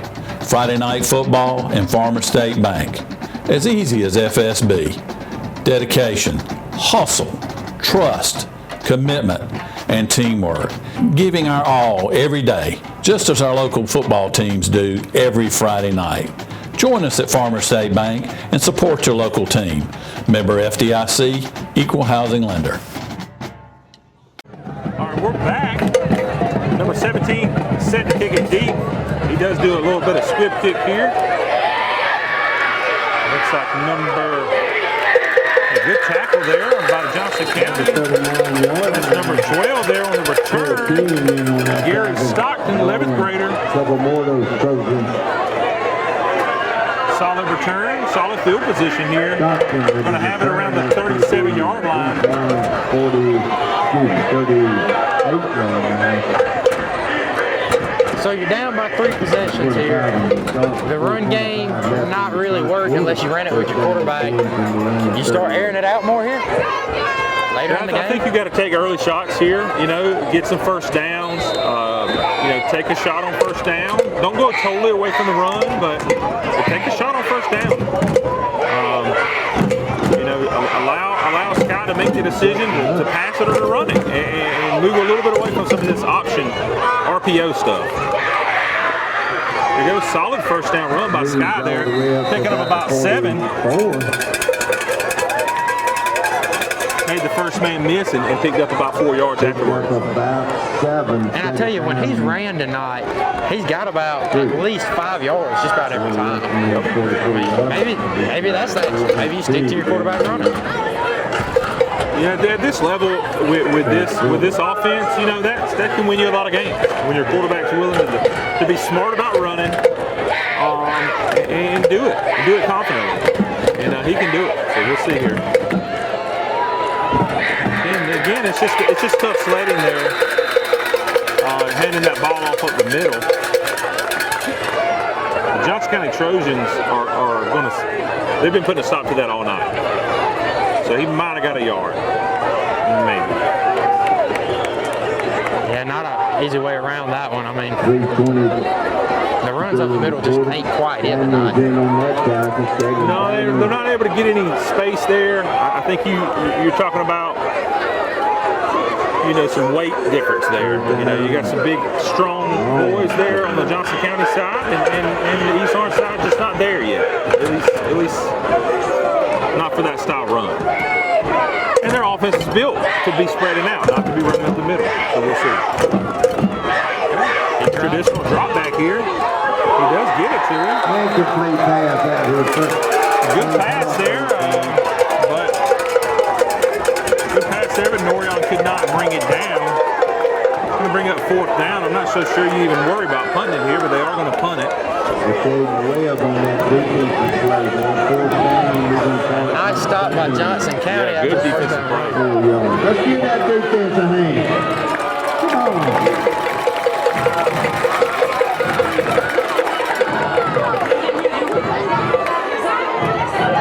A little bit of confusion there by Major Floyd. He's coming down here to this sideline. I think he thought they had another down or they were going to go for it. A little bit of a high snap, but Jason handled it well. Another solid punt. All right, Johnson punt down to about the 27-yard line. And the Trojan offense comes back over to the field. We're going to see a heavy dose of the run again, and we're going to see that clock melt away. The only hope here for the Falcons to get a quick stop. At this point of the game, not really going to look to throw the ball. I would not think. No need. I don't think they've thrown one all night. There's no need to start now. You definitely don't want to throw the ball and then get a pick and all of a sudden give the Falcons a chance to get right back into the game. That's right. Let's see what the Falcons do here.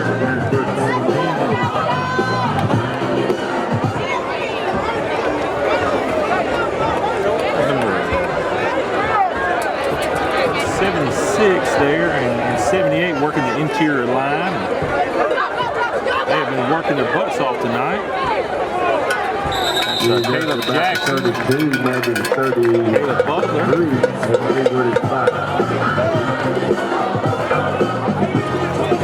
Running the ball so much really puts a wear and tear on your defense. Oh, for sure. Yeah.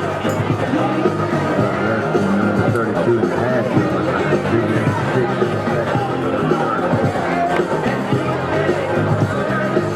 Got some hips on their hips, some hands on their hips down there. You can tell they're a little bit gassed.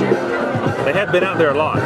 Sure have. I'm not sure how many first downs we've got on offense, but it's not very many. And like you were saying earlier, a lot of these guys play offense too, so they're not getting many breaks.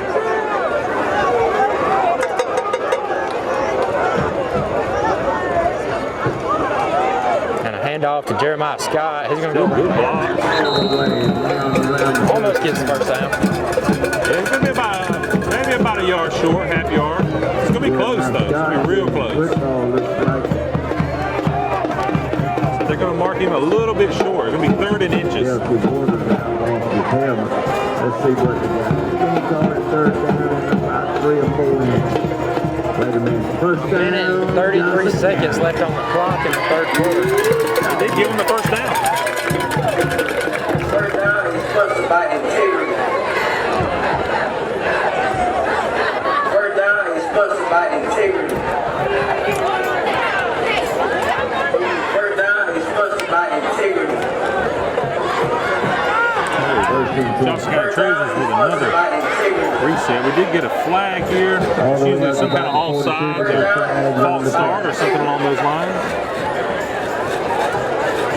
3rd down is supposed to buy integrity. 3rd down is supposed to buy integrity. 103 to go in the 3rd quarter. And number 5 coming back out there. Anytime he's out there, look for him to get the ball and potentially take it to the house. Such a good ball player. I mean, his speed really plays to his advantage. The flag is here. Where it was called, it's got to be on Johnson County.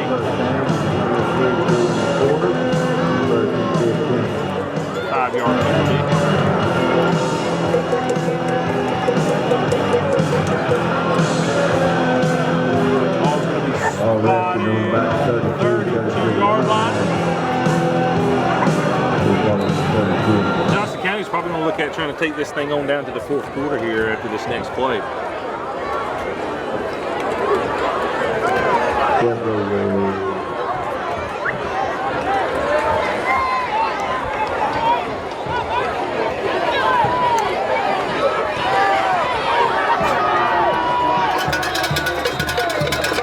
And they maybe get about 3 yards.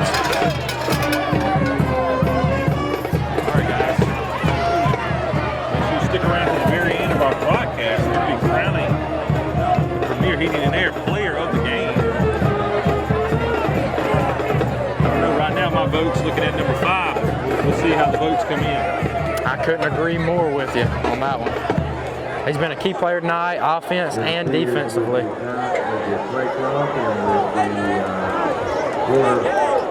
I think the Johnson County Trojans are going to let this come down to the fourth quarter here. 21-0 Johnson County. They really dominated this game. We're going to take a break with them. We'll be right back. Don't go anywhere.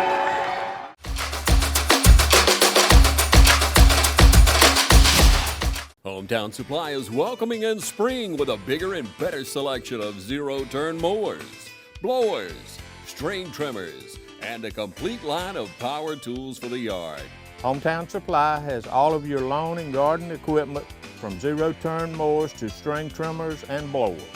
We carry all major parts and offer service and repair, so come see us at Hometown Supply. And remember, Hometown Supply has a large selection of new and used appliances. And remember, if you can't do business at Hometown Supply, you just can't do business. All righty. Thanks for sticking around, guys. We're now down to the final quarter here at Herschel Walker Field. Johnson County Trojans controlling this game. They have the ball right now, second down and 11 or 12 here. So they're giving it to number 6. He got it. He has the corner. All the way up to the 45-yard line. Picked up about 10 yards. Nice little juke move. Yeah, nice little stop. You know, for him to be running that fast and be able to stop like that, takes a lot of control. Good move.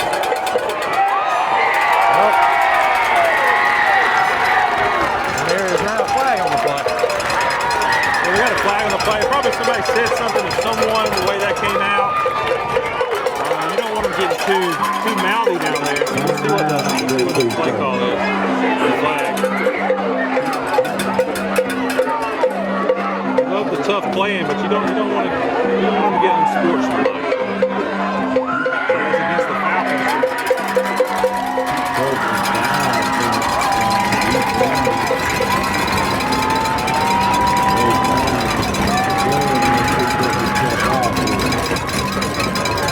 That one's going to hurt a little bit.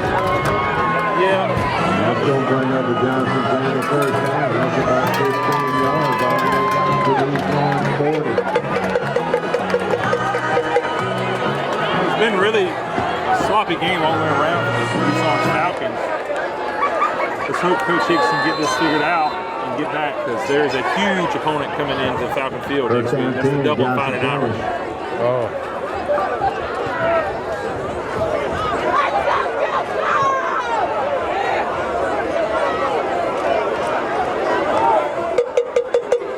Nathan to take the snap.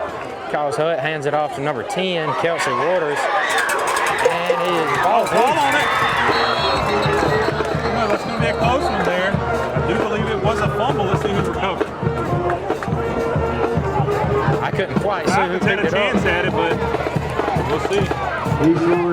And I think a Falcon came back with it. Down 37. Going to the fourth quarter. Is that the turning point they need? Yeah, we'll see here. They got to score quickly. They don't got a lot of time, 11 minutes. The way this offense is not being able to convert first downs, this is the time they got to do it.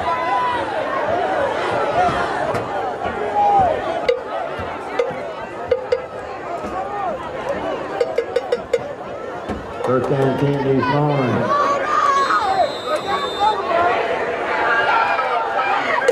Let's see what they cook up on first down. We got 3 receivers up top. Norion and Sky in the backfield. Again, we're going to hand it right back to them.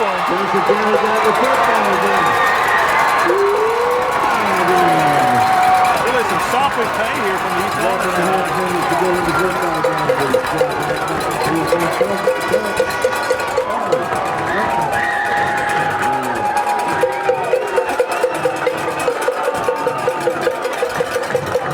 Here goes up here, Zion Wesley on the recovery of the fumble. I tell you what, the crowd's really starting to come alive here for Johnson County. They are. They have great support here in Wrightsville. And that's what a winning culture does. When you win games, you get support. The whole point of playing the game is to win. When you have a culture that doesn't win, you lack that support sometimes. Here we go. We got a pass.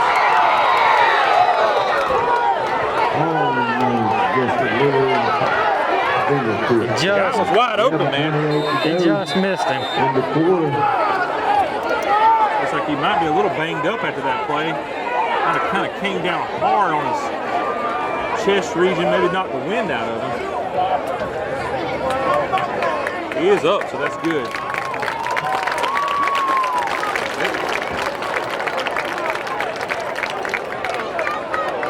I think he caught a cramp then.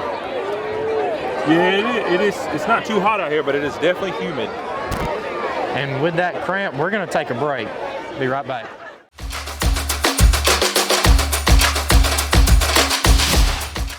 Matt Hatchett, representative for Lawrence County, is proud to support our local high schools, our East Orange Falcons, Trinity Crusaders, the Dublin High Fighting Irish, the West Orange Raiders. Matt Hatchett, representative for Lawrence County. Go team! All right, welcome back, guys. We're here well into the fourth quarter. We just had two back-to-back plays of turnovers. Johnson County turns it over to the Falcons. Falcons immediately turn it right back over to Johnson County. Johnson County actually airs the ball out for the first time all night. It was pretty impressive. It definitely was. And he was open. Oh, he was open. Just a little bit out in front of him. The wind a little bit shook it up. Yep. Tayshawn with another run. Great run by him, hard running. You have a Falcon down on the field. Looks like he's getting up though. Number 3. Bryson Hazel.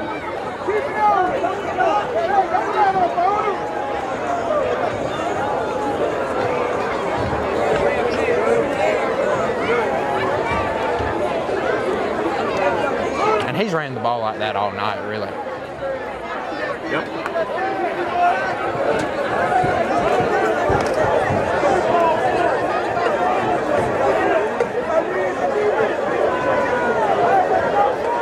Trevor Setson.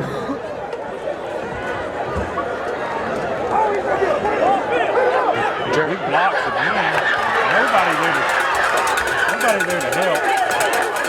Knocked it out down to 10 yards, and then it looked like stop, ran the 10. Ball come out, but it was a little bit after the whip. So we're going to spot it just inside the 10. It looks like what the referee got his foot. So what they'll do there. We got another cramp here on the field. From the big man there. 56. 10:22 to go. He kind of waddled off like a penguin there. He did. I know that pain, man.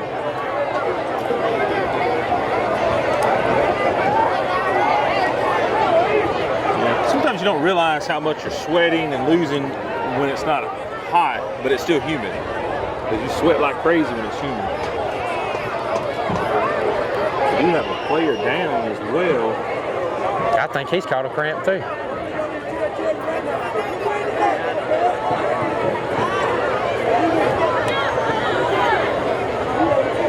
All right, we'll stay with it here.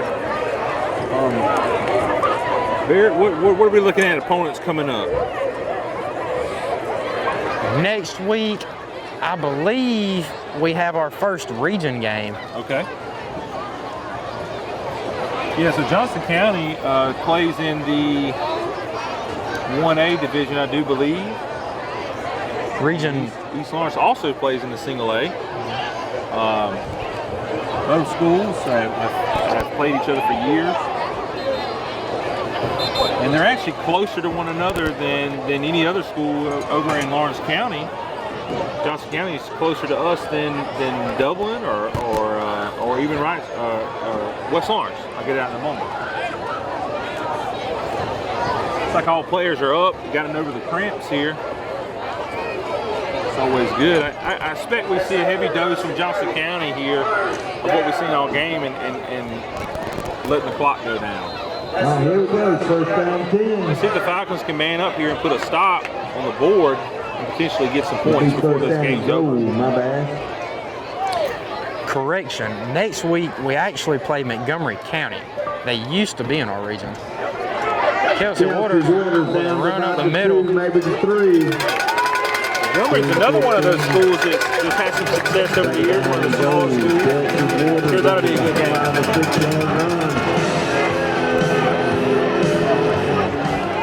That front line, you got McCoy. Where we canceled last night, I believe I saw where Montgomery had a late start, and they didn't get done until almost 12 o'clock last night. That's a late night. Not too bad on Friday night. We don't want this game here to go late, and I don't think it is, with it being Saturday night. A couple games last year with East Lawrence on Thursday night. One game went up to Macon and played on Thursday. That was a unique thing. Got flags on the play. Got something stopped today. Illegal procedure against the Trojans. Just step off 5 yards. False start here against the Trojans. It'll remain second down and go.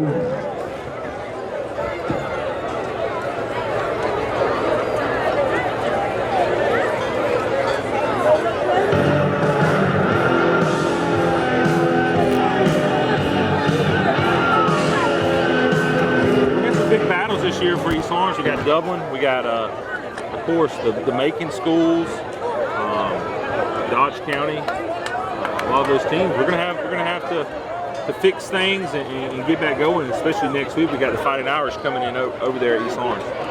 It's gonna be a good game to go to. We'll run around the edge. Tons of blocks here. The key to be successful at running. Touchdown Johnson County.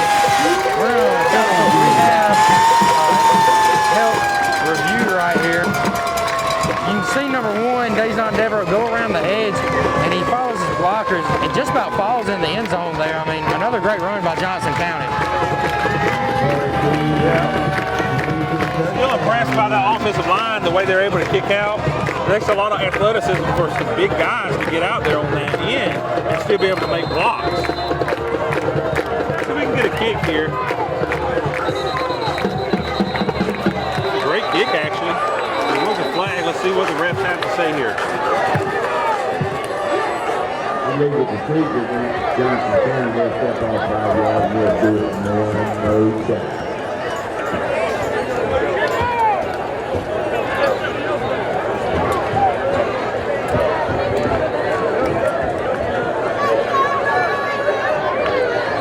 Woman holding the football for the kicker.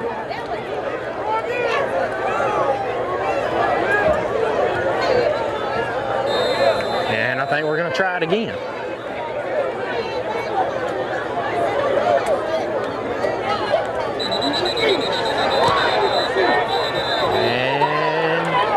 And that one missed, so let's see if we're going to get another redo. Illegal procedure against the There's something they're doing there, some kind of movement or something. They got to figure it out there. The refs are obviously seeing it.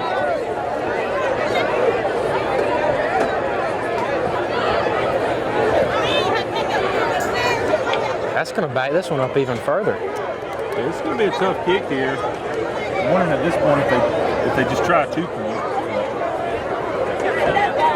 He's got the boot. Yeah, he's got the accuracy this time.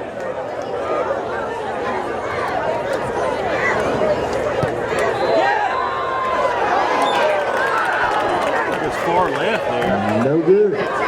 Just pulled it just a little left. I believe that being pushed back 10, 15 yards definitely did not help him. But still up 27-0. All right, let's go ahead and take a quick break. We'll be right back.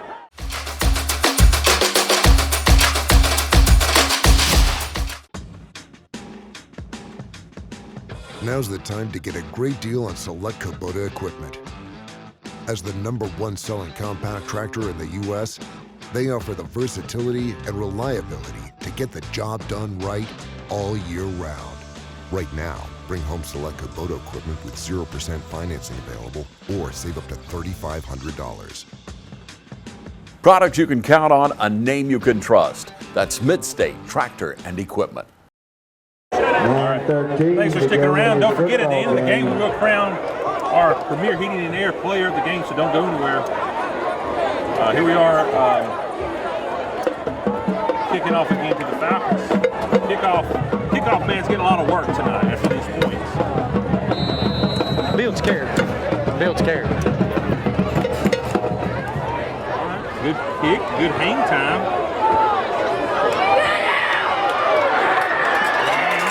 Way down about the 25-yard line. Norion tried to break free there. Great tackle there. Norion got a little bit tripped up when he took his first few steps. Here we go. Let's see if the offense can.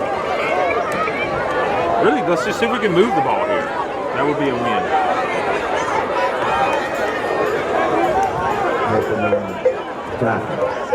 First and 10 for the Falcons at their own 25-yard line.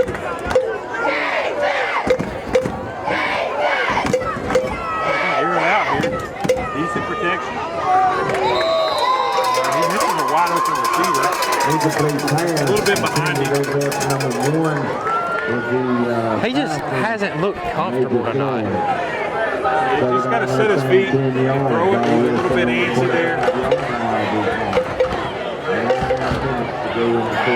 Pass is intended for Major Ford there. That's that middle school standout that's really been doing well even since he's been in high school. Now he's a 10th grader now. He was part of that championship team there in the middle school. Drops right for another pass, but it looks a little running back screen. Good tough running by Norion. About the 34-yard line. I think we might have got one of our very few first downs of the game there. So some positive plays there. Maybe 2 yards. No, it looks like they did spot him a little short.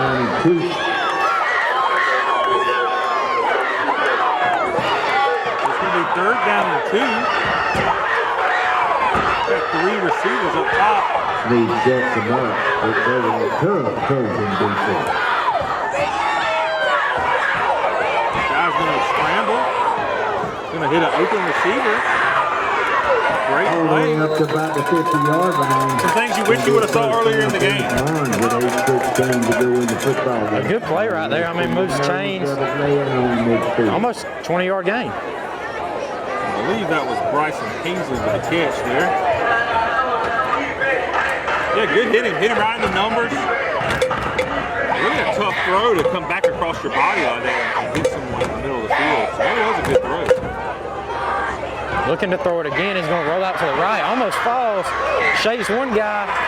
About 2 yards short of first down. Good first down run. Again, they got to score quick if they want to even have a shot at getting back in this game.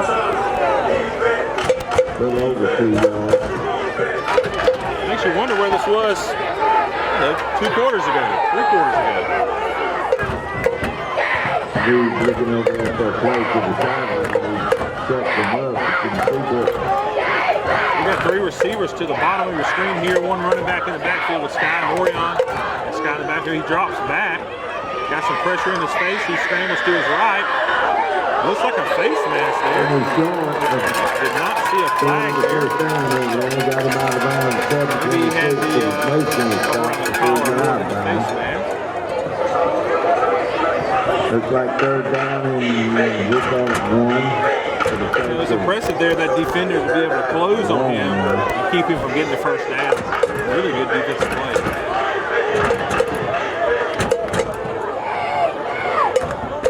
See what they do here. receivers down low. Got another timeout from Johnson County. They're not wanting to give up a score at all. Let's get that defense a hand when they're having a timeout. All right, so they're taking a timeout. Johnson County is. I think they're down to 1 for this half. The scoreboard says 2, but I thought they had already called 1. I have been impressed here with the Falcons. They are moving the ball, going with a little bit of an up-tempo game, keeping things simple. They're allowing Sky to scramble, make a decision to throw or run, and they've seen success here. And you just got to wonder, where was this second quarter? And you never know what the game plan is. The game plan may be something totally different. And here at the end of the game, they're obviously unscripted now.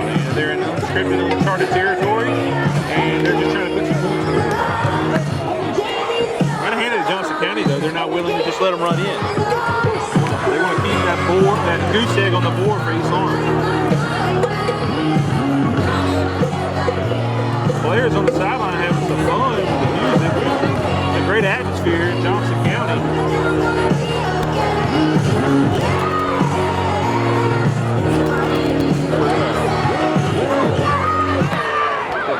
Start back here on the 39-yard line. First down, we'll get them if they can get to the 40-yard line. A lot of pressure on him. Just a QB keeper there. He's down. He's got the first down, but he's solid run. Really, there's not a lot of time here. We hope they would get down here. We got another timeout here by Johnson County. First down, East Orange Falcons got a timeout. A little bit confusing to me on why we're calling the timeouts, but I understand they're trying to keep the scoreboard empty for the East Orange Falcons. 6:44 to go in the ball game. Trying to maybe give that defense a little bit of a break here. This is the first time they really lost their grip.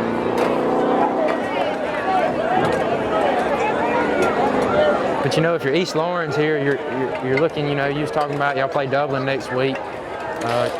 You want to find something now that you can use next week if things go south.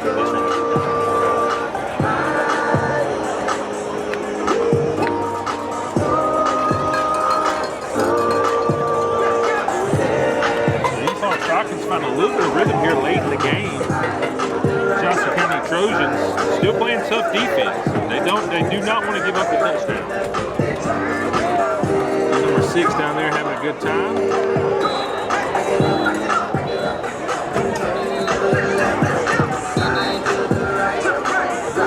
Again, I'll tell you guys to stick around. Crowning the premier heating and air player of the game. Football resting just outside the 30-yard line. This thing's changed drastically. It looks like the trophy in the Border Wars is coming back to the big city of Rockville. He's going deep. Going deep. He does have a man. He had him. Touchdown. Great play there. Great play. That is a rehab advantage. 6:35 to go in the game. Major Floyd beat the defender deep. I believe that was Major Floyd. I believe that was number 1. I think it was. Yeah, so Major Floyd beat the deep, and Sky put it right on him. And you got to wonder where that's been the whole game. But hey, better late than never. Like Barrett was saying, we want to build on to go into next week and have some positive. And let's see here. And that's definitely a positive. That's a beautiful ball, great catch, easy 6. Yep. So we're gonna looks like we're gonna just go with the extra point here. They do have the kicker out there. I don't see Sky or Orion. Let's see what we got here. We got number 15 coming in late. The block on the line. Here we go. 6:35. That's gonna try his hand at kicking.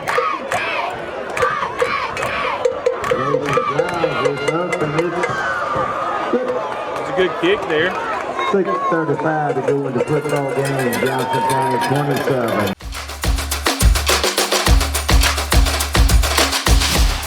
Need some supplies for around the house? Stop in Roach Farm and Garden.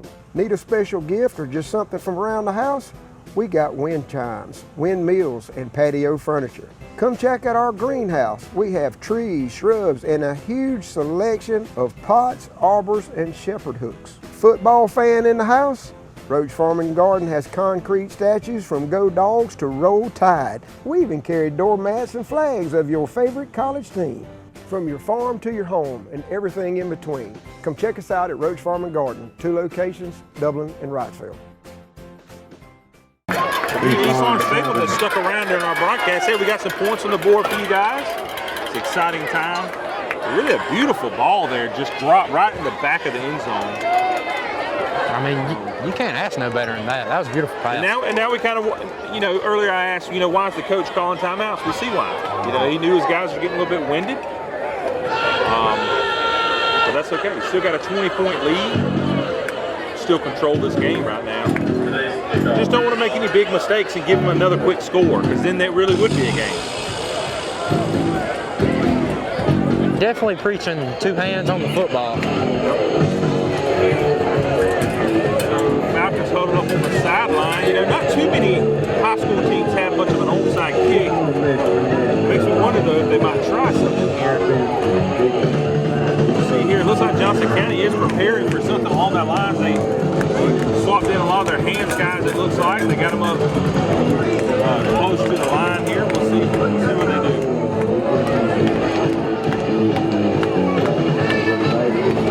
And if East Lawrence goes for an onside kick, gets the ball back quick, score quick, kind of makes score game.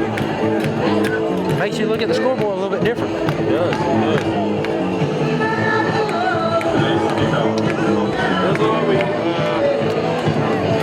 We are going to have a different kicker, it looks like. Let's see. You're going to see Jason out there. I think Jason normally does the kickoff. So I think that's pretty much saying we're doing something different. So that's actually number 40. That's John. Hey. It does say he is the kicker, so.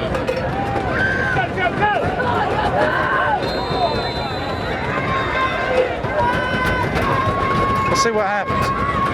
Let's try a little bit of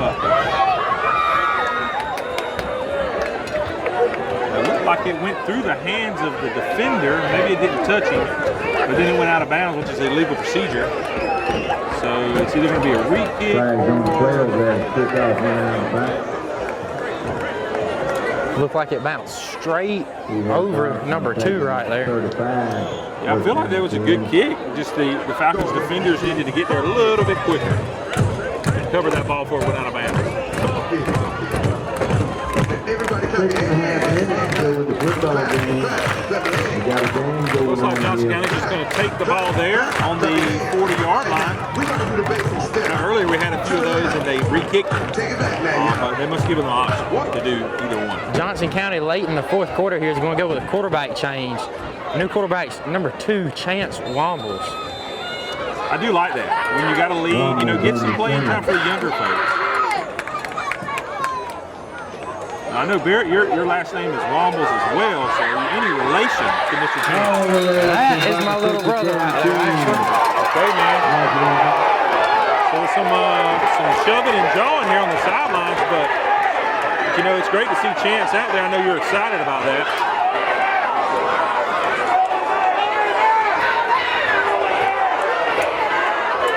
I didn't really catch what was going on, but there was a little bit of shoving and pushing there on the sidelines. I hate to see that, especially late in the game. Yeah, you really hate to see that. I mean, at this point of the game, there's no point for it. That's right. That's right. Let's see what happens.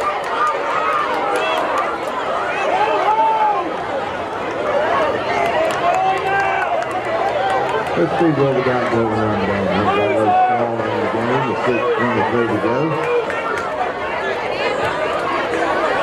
Like Barrett was saying earlier, this is a night of flags, man. We have, it seems like hundreds of flags tonight. And I I just received a phone call about 2 minutes ago. ESPN called me back. They let me know that GHSA has informed them that we're about 3 flags off from the record tonight. We kind of slowed down in the third quarter, but you know. I think we can get there. I think we can too. All right, so we're going to get the call here from the refs. Mr. Whitehead here. He's going to go to the 50-yard line about. 40. Give us a call. See here. Some kind of personal foul on the Johnson County Trojans. Foul, number 12. Probably going to get it on the other side too. Yep. Personal foul against Johnson County. It looks like they had a couple of guys shoving and pushing, and they're not going to put up with that too much. You know, I hate that. I hate that.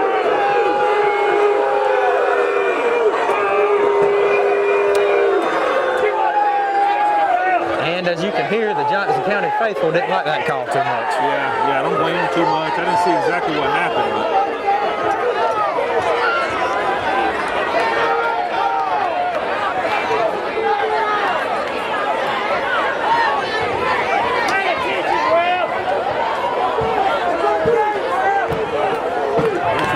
Ejections there. At the high school level, it's important to keep our sportsmanship up. I'm not sure who was at fault there. The rest determined that they were both being wrong. That was probably the best call there. Chance, we'll finish this game strong, clean, no more flags. Although we are trying to go for the record. It's a good, tough running still. And the ball's out. Ball's out. Falcons recovered it. I never heard a whistle blow. I'm a little bit surprised they didn't blow the whistle. He seemed like he was stopped. And they say he's going to get the football. By the rules, that was a fumble recovery. Again, like I said, I'm really surprised they didn't blow the whistle. But as an East Orange fan, we'll take it. See if we can put some points on the board. And that's going to make things interesting right here. The Falcons can score real quick. Take over on the 38-yard line. First down there on the 38-yard line. Johnson County just needs to play some solid defense. Get that ball back. And I tell you, when you talk about players of the game for tonight, you look, obviously, Tayshawn, number 5 on offense, he's been playing good defense too. But our defensive line played outstanding tonight, shutting down the run. Both lines, offense, defensive line, and Johnson County has been great tonight. So Sky's going to look to air it out, but then takes off running. Let's get him out of bounds. We don't want to take him unnecessary hit. About the 49-yard line of Johnson County. Tough running there, but it does keep the clock running, I do believe. I think he was stopped in bounds. Johnson County 27. Falcons moving the football late in the fourth quarter. Get a quick score here with around 5 minutes left. They're back in the game somewhat. So we'll see what they can do here. They'll be willing to air it out again. They got Major down here in single coverage. He didn't go out. It looks like some kind of screen to the left, but he decided to go to the right. Another completion. Yeah, good completion there. Way to hang on to the ball by number 3 there. Great tackling by Johnson County. First guy didn't get him, but they did not stop. And that's number 3, Bryson.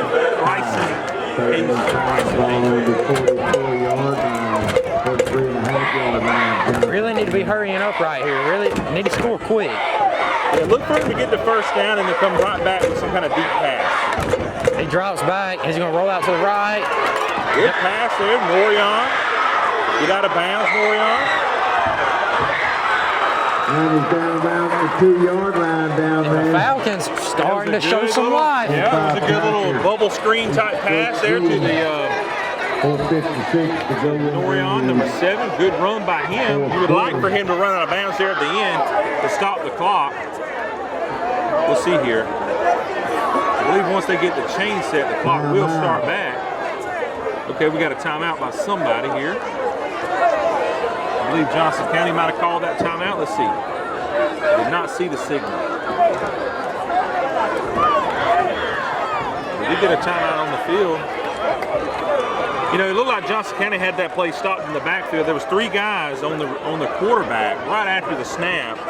And Sky made a great play, rolled out and dumped the ball over to the right to Norion. And Norion made a great play finding the open field. And breaking a couple tackles, too. So it does look like we got a Johnson County Trojan down on the far side there, on the East Lawn side. We hope he is fine. We have been seeing a lot of cramping tonight.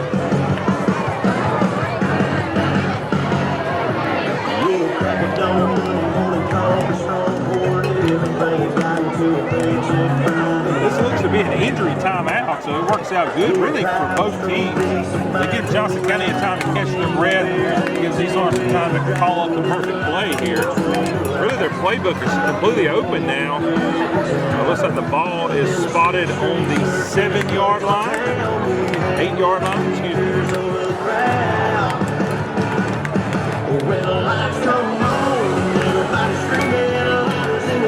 like we got some more cramps there. That hamstring seems to cramp up on everybody tonight. Hamstring quad area. Number 4, Jeremiah Scott. And another quality player tonight. He could be in contention for player of the game. You hate to see that, but, you know, again, like I said earlier, these boys are playing both ways on both teams. They're out on round there. You know, you would hope in the future they could get them some backups in there. Well, we got the defense 10 on the Johnson County side. These are Falcons with a little bit of RPO type option, spread option play there, and he decided to hand it off, gain maybe 1 yard. Maybe 1. Doesn't even look like 1. Another good tackle by the defense there. So I don't hate that play, but you do want to see something that can either get in the end zone or stop the clock. You don't want to see those runs here. He tries again. He's gonna throw it out of reach, which is probably a smart play there. It's been a difficult throw to get it to him. He was tightly covered. Good coverage on the play by number 5? No, that's number 6. Jacaden Webb. Number 6, good coverage on the play. Didn't leave Sky anywhere to throw the ball. Third down, that same 8 yards, but it's 3rd and goal. 4:18 to go in the football game. Still, here's a 3rd down here. You know they're going for it on 4th down. So what are we going to see called here? This is where you can potentially see something like a quick screen, knowing that you can come back on 4th down and try it again. But you have to be careful on those type of screens because that's when the ball can get fumbled or intercepted. You got to really know where the defenders are. That's okay. You don't want it incomplete, but you're glad the clock stopped.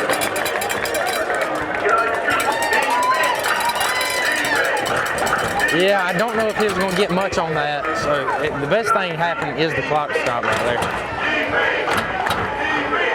Here's a big play here for the Johnson County Trojans. They have the opportunity to really seal the game here and possibly run out the clock and stop it.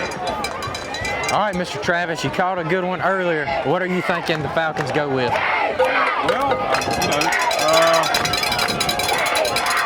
I can see them allowing Sky to roll to one side and then making the option to run it in. I think that's a good call, or sling it. We'll see. He goes with a straight pass. He does have open field. He did get a touchdown. That's a rehab advantage replay. That was some very confident passing there by Scott. We haven't seen that tonight. He did lead his receiver back to the right, which allowed him to turn around and go inside the defenders to keep them being tackled. Smart running there, you know. Sky made a great pass, but it really was all about, I believe that was Major Floyd there with the catch. Really smart run after the catch. And that's what you want in your receivers. There's so many receivers that can outrun people and go up and catch it, but run after the catch, that's what it's all about. So, we need to get a block now. And a block, CAT. That's a block kick there. The offensive line broke down on the left side. The kick protection. There was about five blue jerseys back there around the kicker, so it's no surprise that it did get blocked. So I expect to see another squib type kick like we saw last time. I think the Trojans will be ready again. We'll see if the Falcons can jump on it this time before it goes out of bounds. Hey, this is starting to become a really good game. It really is. That touchdown makes things a little bit more complicated for the Trojans. And like I was saying earlier, okay, say you don't get the onside kick right here and the Trojans run the ball out. Well, you scored 2 touchdowns within 2 minutes of each other almost. So that's something, not over. That's something you can look at next week if you were to lose this one. But I got a feeling something's going to happen and the Falcons are going to have a real good chance to make this more interesting than they've already made it here in the last quarter.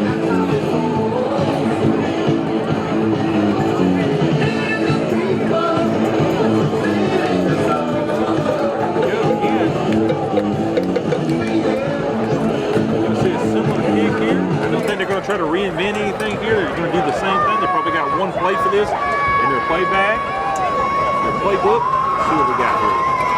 Number 40 there, that's John, I believe that's Payne, spelled Payne. I do apologize if that's pronounced. Good hop for the Falcons, but Johnson County recovered. And Johnson County got the ball at their own 49.5-yard line. Really, you hate to be in that area where you have to do these onside kicks just to get back in the game. But you got to hand it to the guy there that caught the ball. Great hands, fell down, no need to try to run the ball. Taylor Norris with the reception. We're going to see a heavy dose of the run game here. Probably number 5 getting the ball. And you know, move the chains. You ain't got to break off a big run. Just really drain the clock. Let's see what the Falcons can do. They do have 3 timeouts.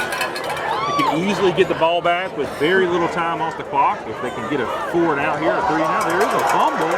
And the Falcons have it. Falcons recover. Another big play there.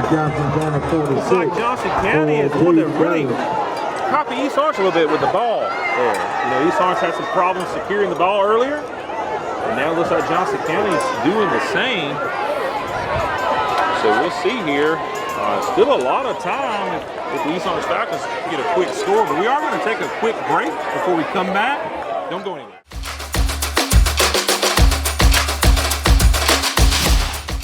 Hey, it's Stephanie at Shamrock Honda Kawasaki, and it's time to ride.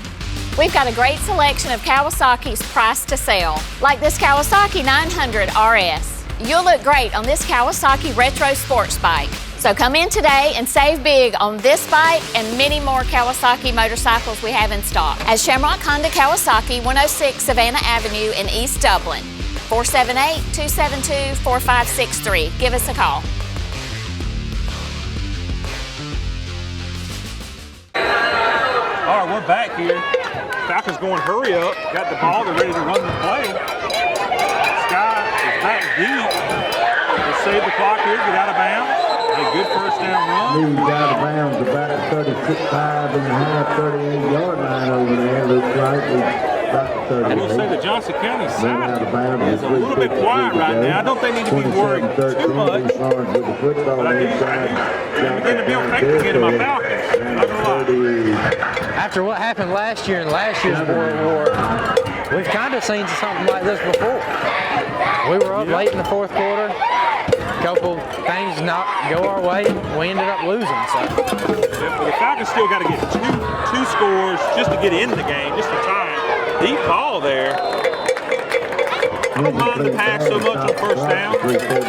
Don't lose any clock. Well, excuse me, that was not first down. The guy here ran the ball. That's right. You know, not a terrible pass. He kept it away from the defender. Major Ford just couldn't quite get there that time.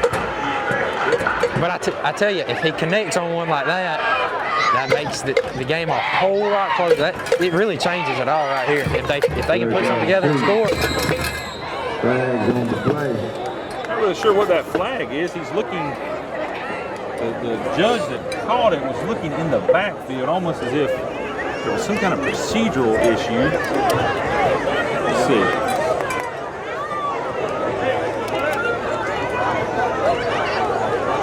That was an odd call there. I did not see, but it was against the Falcons, it looks like. And you hate to see that this late in the game. Yeah. Be a 5-yarder. Let's see here. Unsportsmanlike conduct on the coaching staff, and we'll step off 15 yards. See, and you just can't have that this late in the game. I'm not on the field. I don't know what was said, but you got a chance to come back right here. You know, unsportsmanlike conduct is not something that needs to be going on.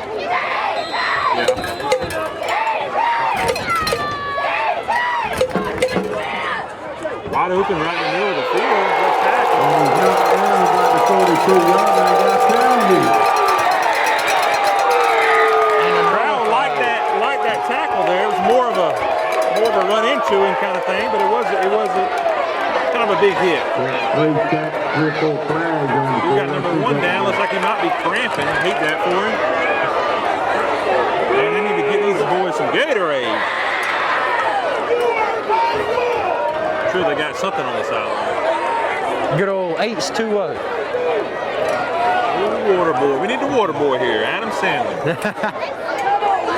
Wouldn't that be a scene? Well, speaking of the water boy, have you seen the new Happy Gilmore 2? I have. That's a funny one there. I can say I'm definitely a fan of it. So we got flags again on the field here. I'm not really sure what it is. It's like it was against Johnson County. It's something you don't want to happen at this point in the game where the Falcons are trying to call themselves back into it.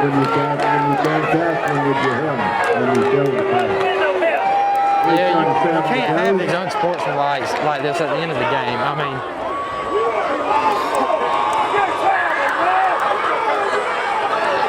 this is a big game for the Falcons. They're going to be first down on the 27-yard line. The Trojans. 3:37 to go. This thing turned around. Threatening to score again. If they score here, they definitely have plenty of time to get a stop and get the ball back. They're going to need a 2-point conversion somewhere along the way. keep in mind, Major Floyd's not out here right now. He did take a leak. Number 6 there with a great pass, great tackle by the Johnson County Trojans. And another flag. Number 6 there, Jaden Wright with a good pass from Scott, good pass to Jaden. Another flag. It's definitely getting dicey down there on the field. I didn't see a whole lot. But we're not on the field, and I know at this level they don't want them doing a whole lot of talking at all. So I'm sure there was some words exchanged.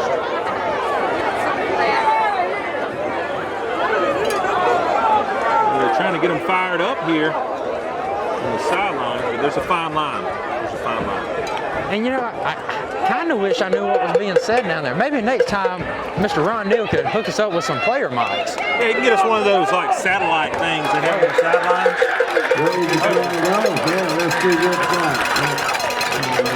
It looked like they did pick up the flag, maybe. Let's see.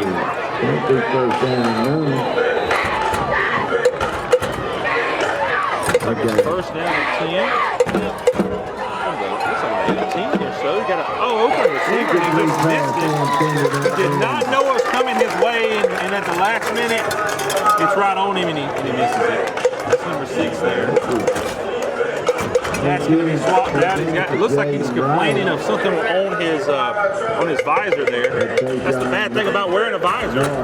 You got one more thing that can get jumped on. And I should note, Major Floyd is back in the game. It looks like maybe he just got the wind knocked out of him a little bit. But he's that slot receiver. He's going across. Oh, he tried to go back outside. Major did. Scott did get it up. The 22, maybe the 23-yard line. Third down, we're going to call that about 18. That's a big sack for the Trojans right there. Yeah, that's a great defensive play by the Trojans. That's first on the half. Timeout.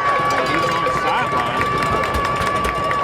That's the good thing about having and saving those for the end of the game. It gives them an opportunity to get back in the game here. You know, you hope this offense shows up early next week. Oh, for sure.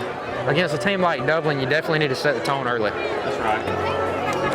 So it's going to be a similar offense that we'll face. Dublin does also run the wishbone, triple option style. I don't reckon it's a wishbone, it's just the triple option style. And so this is good practice. You know, quality team first week here, quality team second week. And let's just hope the Falcons are ready for quarter one next week.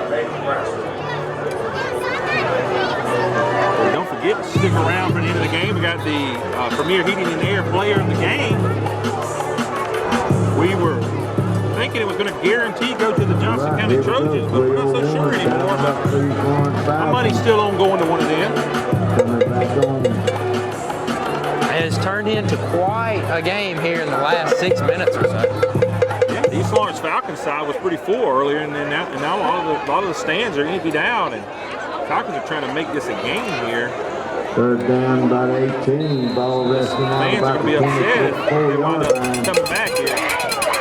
Let's first get this first score. We got to have two. He's got him open in the middle of the field, wide open, and he dropped the pass.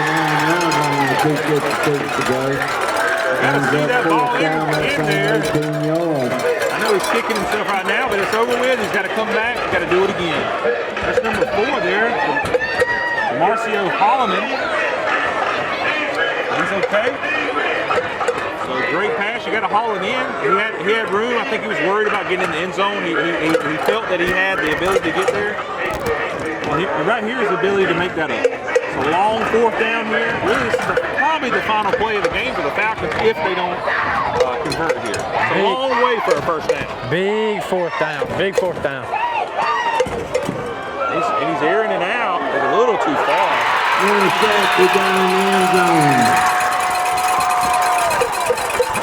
think he's going to say he caught it out of bounds.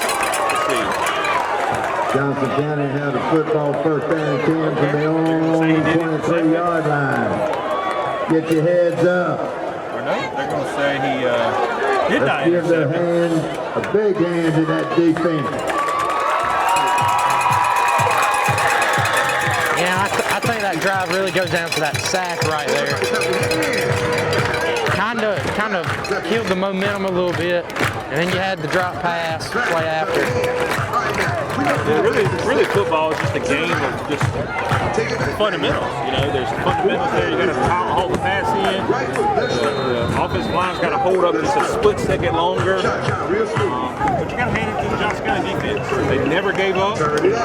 They've been on the field most of the 4th quarter here, and they're still playing hard. So offense gets another opportunity. I would almost guarantee they're going to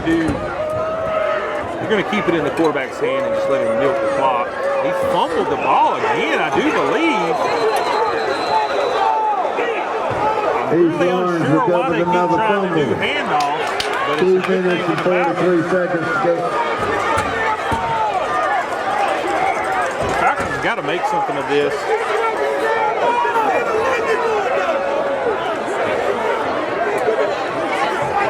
Number 12, the quarterback was a little upset. I mean, if the ball came out, it came out.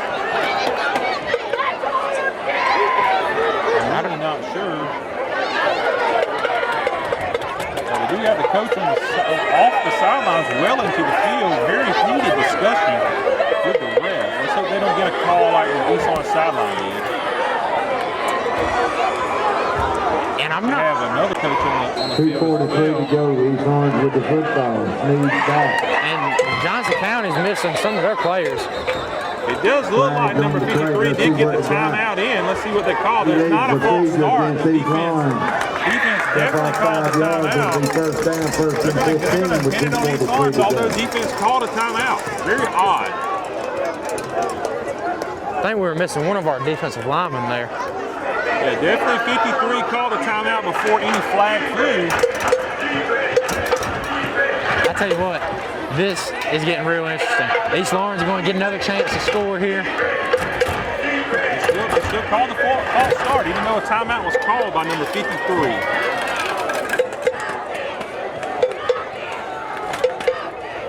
Stepped off 5 yards, first and 15. 2:43 to go in the football game. 27-13. Johnson County leads Falcons. You got 3 receivers down the bottom of your screen, 1 up top. Look to go to Major here. He's been the playmaker all year. Oh, a little screen pass. You can't do that. None of this has worked all night long. None of the passes up the middle have worked. None of the running. The thing that has worked has been deep passes, intermediate to deep passes. The Johnson County D-line just played good right there. I mean, you gotta go further than they didn't over pursue. Correct. They stayed with it. They knew what was happening. They knew the little bubble screen was coming.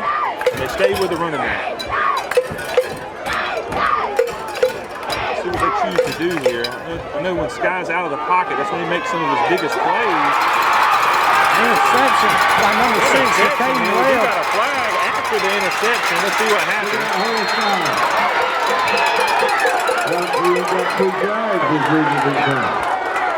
think the flag happened after the interception, so it'll probably stand.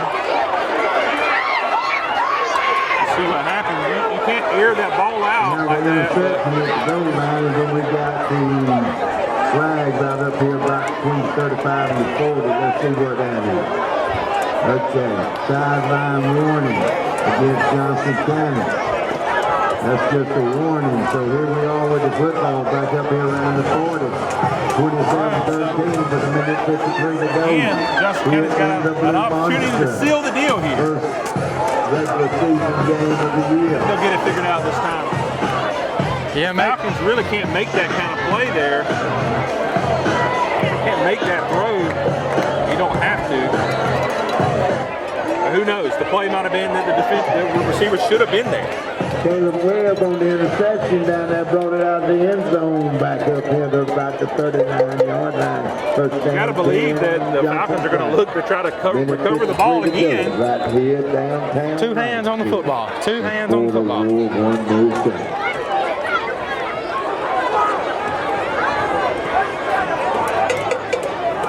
Well, the Falcon defense kind of figured it out here late in the game. They got 10 people on the field. Oh, now they got 11. And he fumbled again, but I think he recovered. Well, what is going on here, guys?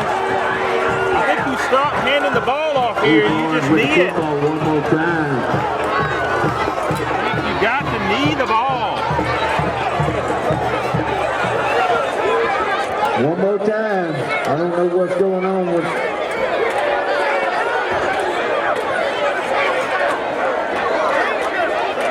Coach will get it figured out here. There's something going on with the handoff from the center to the quarterback, and then when he's trying to get it over to one of the running backs. Minute 45 to go, first down and 10 for the Falcons. And that just can't happen 3 times in a row. They've had no issues until these last 3 drives. All game, they've been mostly flawless on running this offense. Well, let's see if the Falcons can put some points on the board here. They need to really score quick to even have a chance to get into the game here. You got to air it out. Get out of bounds. And a good run there. Smart run. Smart run. He was looking to throw the ball downfield, didn't have anybody. He took the first down. 27, Johnson. Smart call.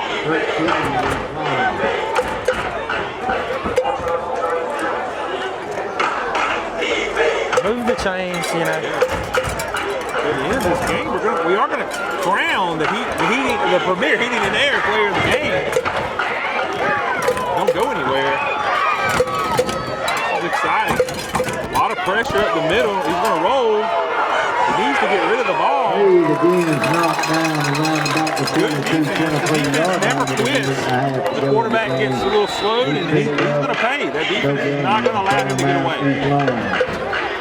So the Falcons take their second of 3 timeouts. Scoreboard says 2, but I thought that was their second. Should only have 1 left.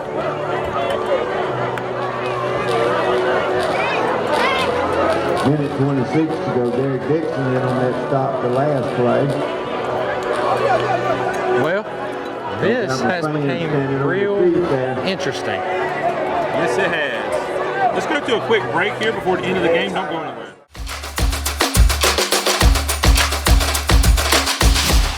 School might be in and the football stadiums may be full on Friday night, but the deals are still smoking hot here at Dublin Nissan. There's never been a better time to buy a crossover. With more inventory and better deals, now's the time to get up and get to Dublin Nissan.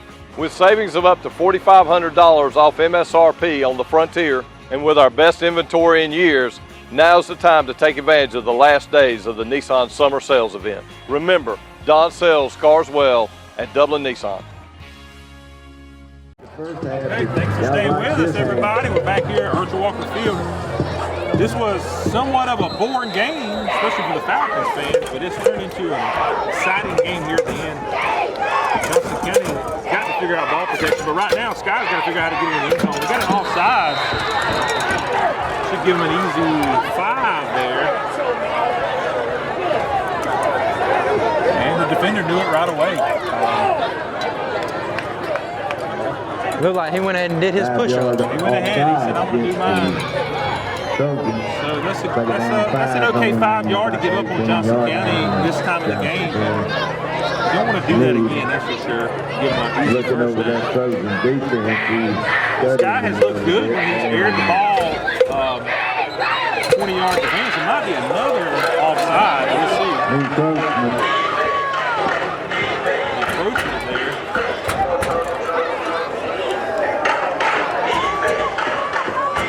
Like the Johnson County Trojans still has one timeout. They may need to use this to reset. They may need to use that last timeout. You definitely want to consider it. I mean, you can tell the boys are real antsy right now. They really shouldn't be. They got a good lead. Even if the Falcons score here, they still have the lead. Look for Scott to air it out here. He's going to take off with his legs. He's not going to have a lot of room there to take a tough hit. Tough hit by number 67 there. Need to go hurry up here. Take it down at 4. Take it down at 5. I think is what the thing is saying over there. Okay, we got another running back in the backfield. Morion is not in right now. Number 27. Scott is going to try to make something happen with his feet. Looks like he might have got a first down. Which is good in some ways and bad in another because it's going to run the clock. 48 seconds to go in the football game. It looks like that was Jeremiah there in the backfield right now. Jeremiah and Morion and the two running backs back there with Sky. Probably going to keep one of them in to help protect. 32 seconds left on the clock. Yeah, they got to score quick here. They really got to score right here and then that's a good score there. Great play there. Wide open receiver. Might be a little bit with the catch too late. For the touchdown. 25. Might be a little bit too late, but definitely way to find the open receiver there by Sky. He fired it in. Very confident pass. You know, you look at some high school quarterbacks there in that situation, they're going to try to run. But he stayed there in the pocket. He found the open receiver and hit him. Johnson County, you know, seems like there was a little bit of a breakdown there in the secondary. Somebody let him go free. And we talked about earlier about he just didn't look comfortable. Well, here in this late in the fourth quarter, he's looked super comfortable, making smart passes, smart plays, and this game just got a whole lot closer. Yeah, looks like there's going to be a flag here. Flag on the play. Let's see probably like a false start, if I'm guessing. On the top of the play, we had Major Floyd up there. Looks like that's where that came in at. Let's see what they call. Yep, false start. Against the Falcons, they'll step off 5 yards and remain first down. Yeah, the thing is, when you get out there on those islands as receivers, you can't do any kind of switching, you can't do any kind of acting like you're going to start, and you probably got a little antsy. You got to watch the ball with your eyes. You can only move if the ball moves. That is a tough thing to do. And this is a big 2-point conversion because if they get this, they get the onside kick and get a miracle touchdown, a PAT wins the game. So Sky's going to stay in the pocket. He's going to scramble. Uh-oh. He's going to try to float it, and he's got an open receiver for the two-point conversion is good. There's no quit in the gas tank tonight for the East Lawrence Falcons. Let me tell you. So now we got another flag. I'm really unsure on what that flag's thrown for. There was nobody in the area just now. And that was a great way to extend the play right there because he could have easily got sacked. That's right. And he rolled out of the pocket and put an amazing ball in the end zone. Yeah, this game's going to wind up being close. But again, I'm a little unsure on how you call something like that late in the game. And there's just a couple of Falcons, and I didn't see any Johnson County Trojans. But again, the refs are down there on the field. You can see a little bit things better than I can.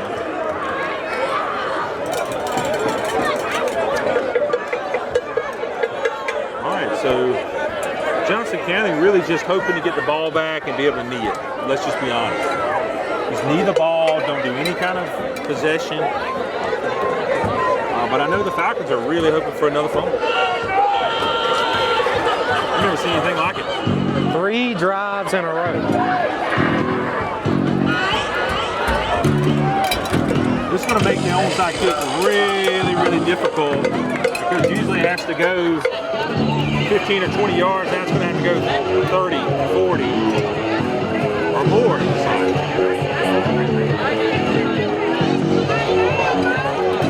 Let's see, I'm not real sure on the rules. You may still only have to kick it so far. Let's see. Either way, if they don't get it, it's an excellent field position for Johnson County.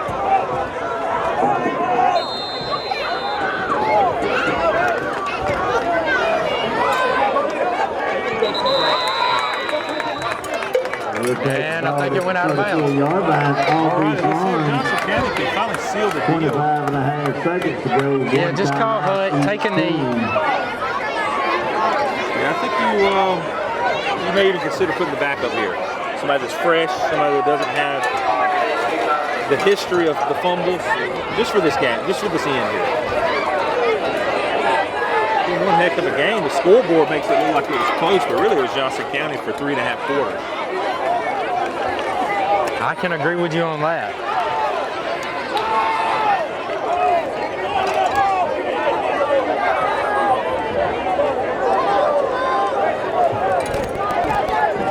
The Falcons are left with one timeout. There's no way they can stop the clock. The only hope is another mix-up on the handoff. 25 seconds left in the fourth quarter. There's a kneel type formation here. And they're going to just take it and kneel it.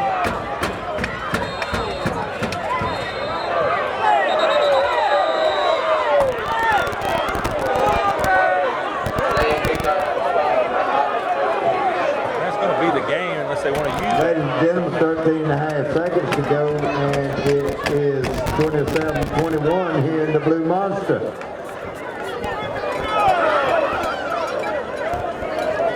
20 seconds to go in the football game. Timeout, East Lawrence. The final timeout.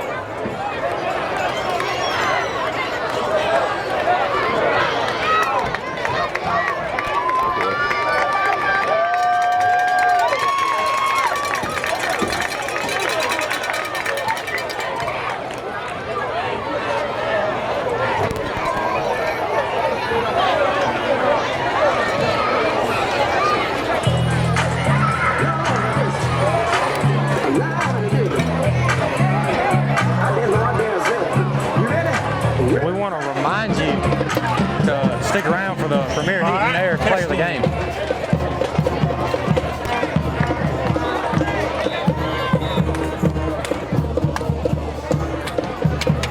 Okay. All righty, guys. I think the Johnson County Trojans are going to wrap it up here. I do believe that. Got to hand it to the Falcons, though, to never give up. Earlier, I'm not going to lie, I had a little bit of doubt of myself. I thought they had given up. They did not give up. They take every opportunity they could, and they put 3 touchdowns on the board here late in the game. 27, East Lawrence 21. I think this might be our final play here. Don't go anywhere because at the end we're going to crown the Premier Heat and Air Player of the Game. Hey, I think that might be the Ladies and gentlemen, I think we can call that the ball. 27, East Lawrence 21. Dodgers. That was a great game, guys. Johnson County controlled the game really from beginning to end until about, what would you say, about 6 minutes left in the game. They made a few mistakes. The East Lawrence Falcons capitalized on it. Yeah, I have to agree with you. A great game. Really, the last part of that fourth quarter, you know, the Trojans just kind of let it slip away. I mean, they did recover and ended up winning the game, but I mean, all around, you can't ask for a much better end of the game that way. Yep. It's almost like a TV finish, almost like it was scripted almost. And so it made it exciting. The border war again here. East Lawrence versus Johnson County. The trophy will be moving back over. I know Johnson County will be happy to get that back over. They had it for many years. Back to the rightful owners. Yep. Yeah, they are the ones that held it for a long time. So here in just a moment, we're going to crown the player of the game, the Premier Heating and Air player of the game. Don't go anywhere.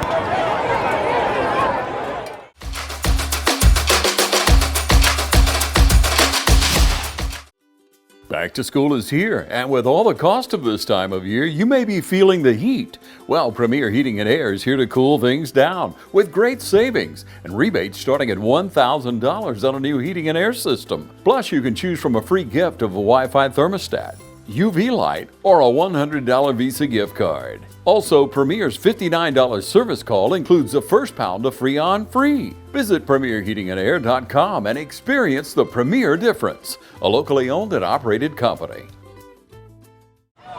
Welcome back. I'm here with Tayshawn Norris, and he is our Premier Heating and Air player of the game. Tayshawn, tell me a little bit about the mindset going into tonight's game. I just wanted that trophy back, that border war trophy. That's all I wanted. Talk to me about how much it means to have that trophy back over here in Johnson County. It means a lot. Like it means a lot. It means a lot. Well, that's good. I'm glad you won. You had a great game. You had a touchdown tonight. You really controlled the field with the running game. Talk to me a little bit about the running game tonight and how good you felt behind the offensive line. Oh man, I love my guys, man. Big guys. I love them on my line. I just trust them. That's all it is. It's good to have somebody like that you can trust, like your offensive line, almost like a family. You know, is that your boys? Yes, sir. That's good. Those are like brothers to me. That's awesome. It's really deeper than that. That's awesome to hear. So let's talk about a little bit the fourth quarter there. Started slipping, you know, East Lawrence started scoring. How'd you keep the team calm, cool, and collected? Oh man, you just not good. You got to learn how to stay under control. It's gonna be a lot of ups and downs, but you know, you got to play through it. Hey man, we're proud for you. Proud to bring the trophy back to Johnson County and go get them next week against Montgomery. Yes, sir.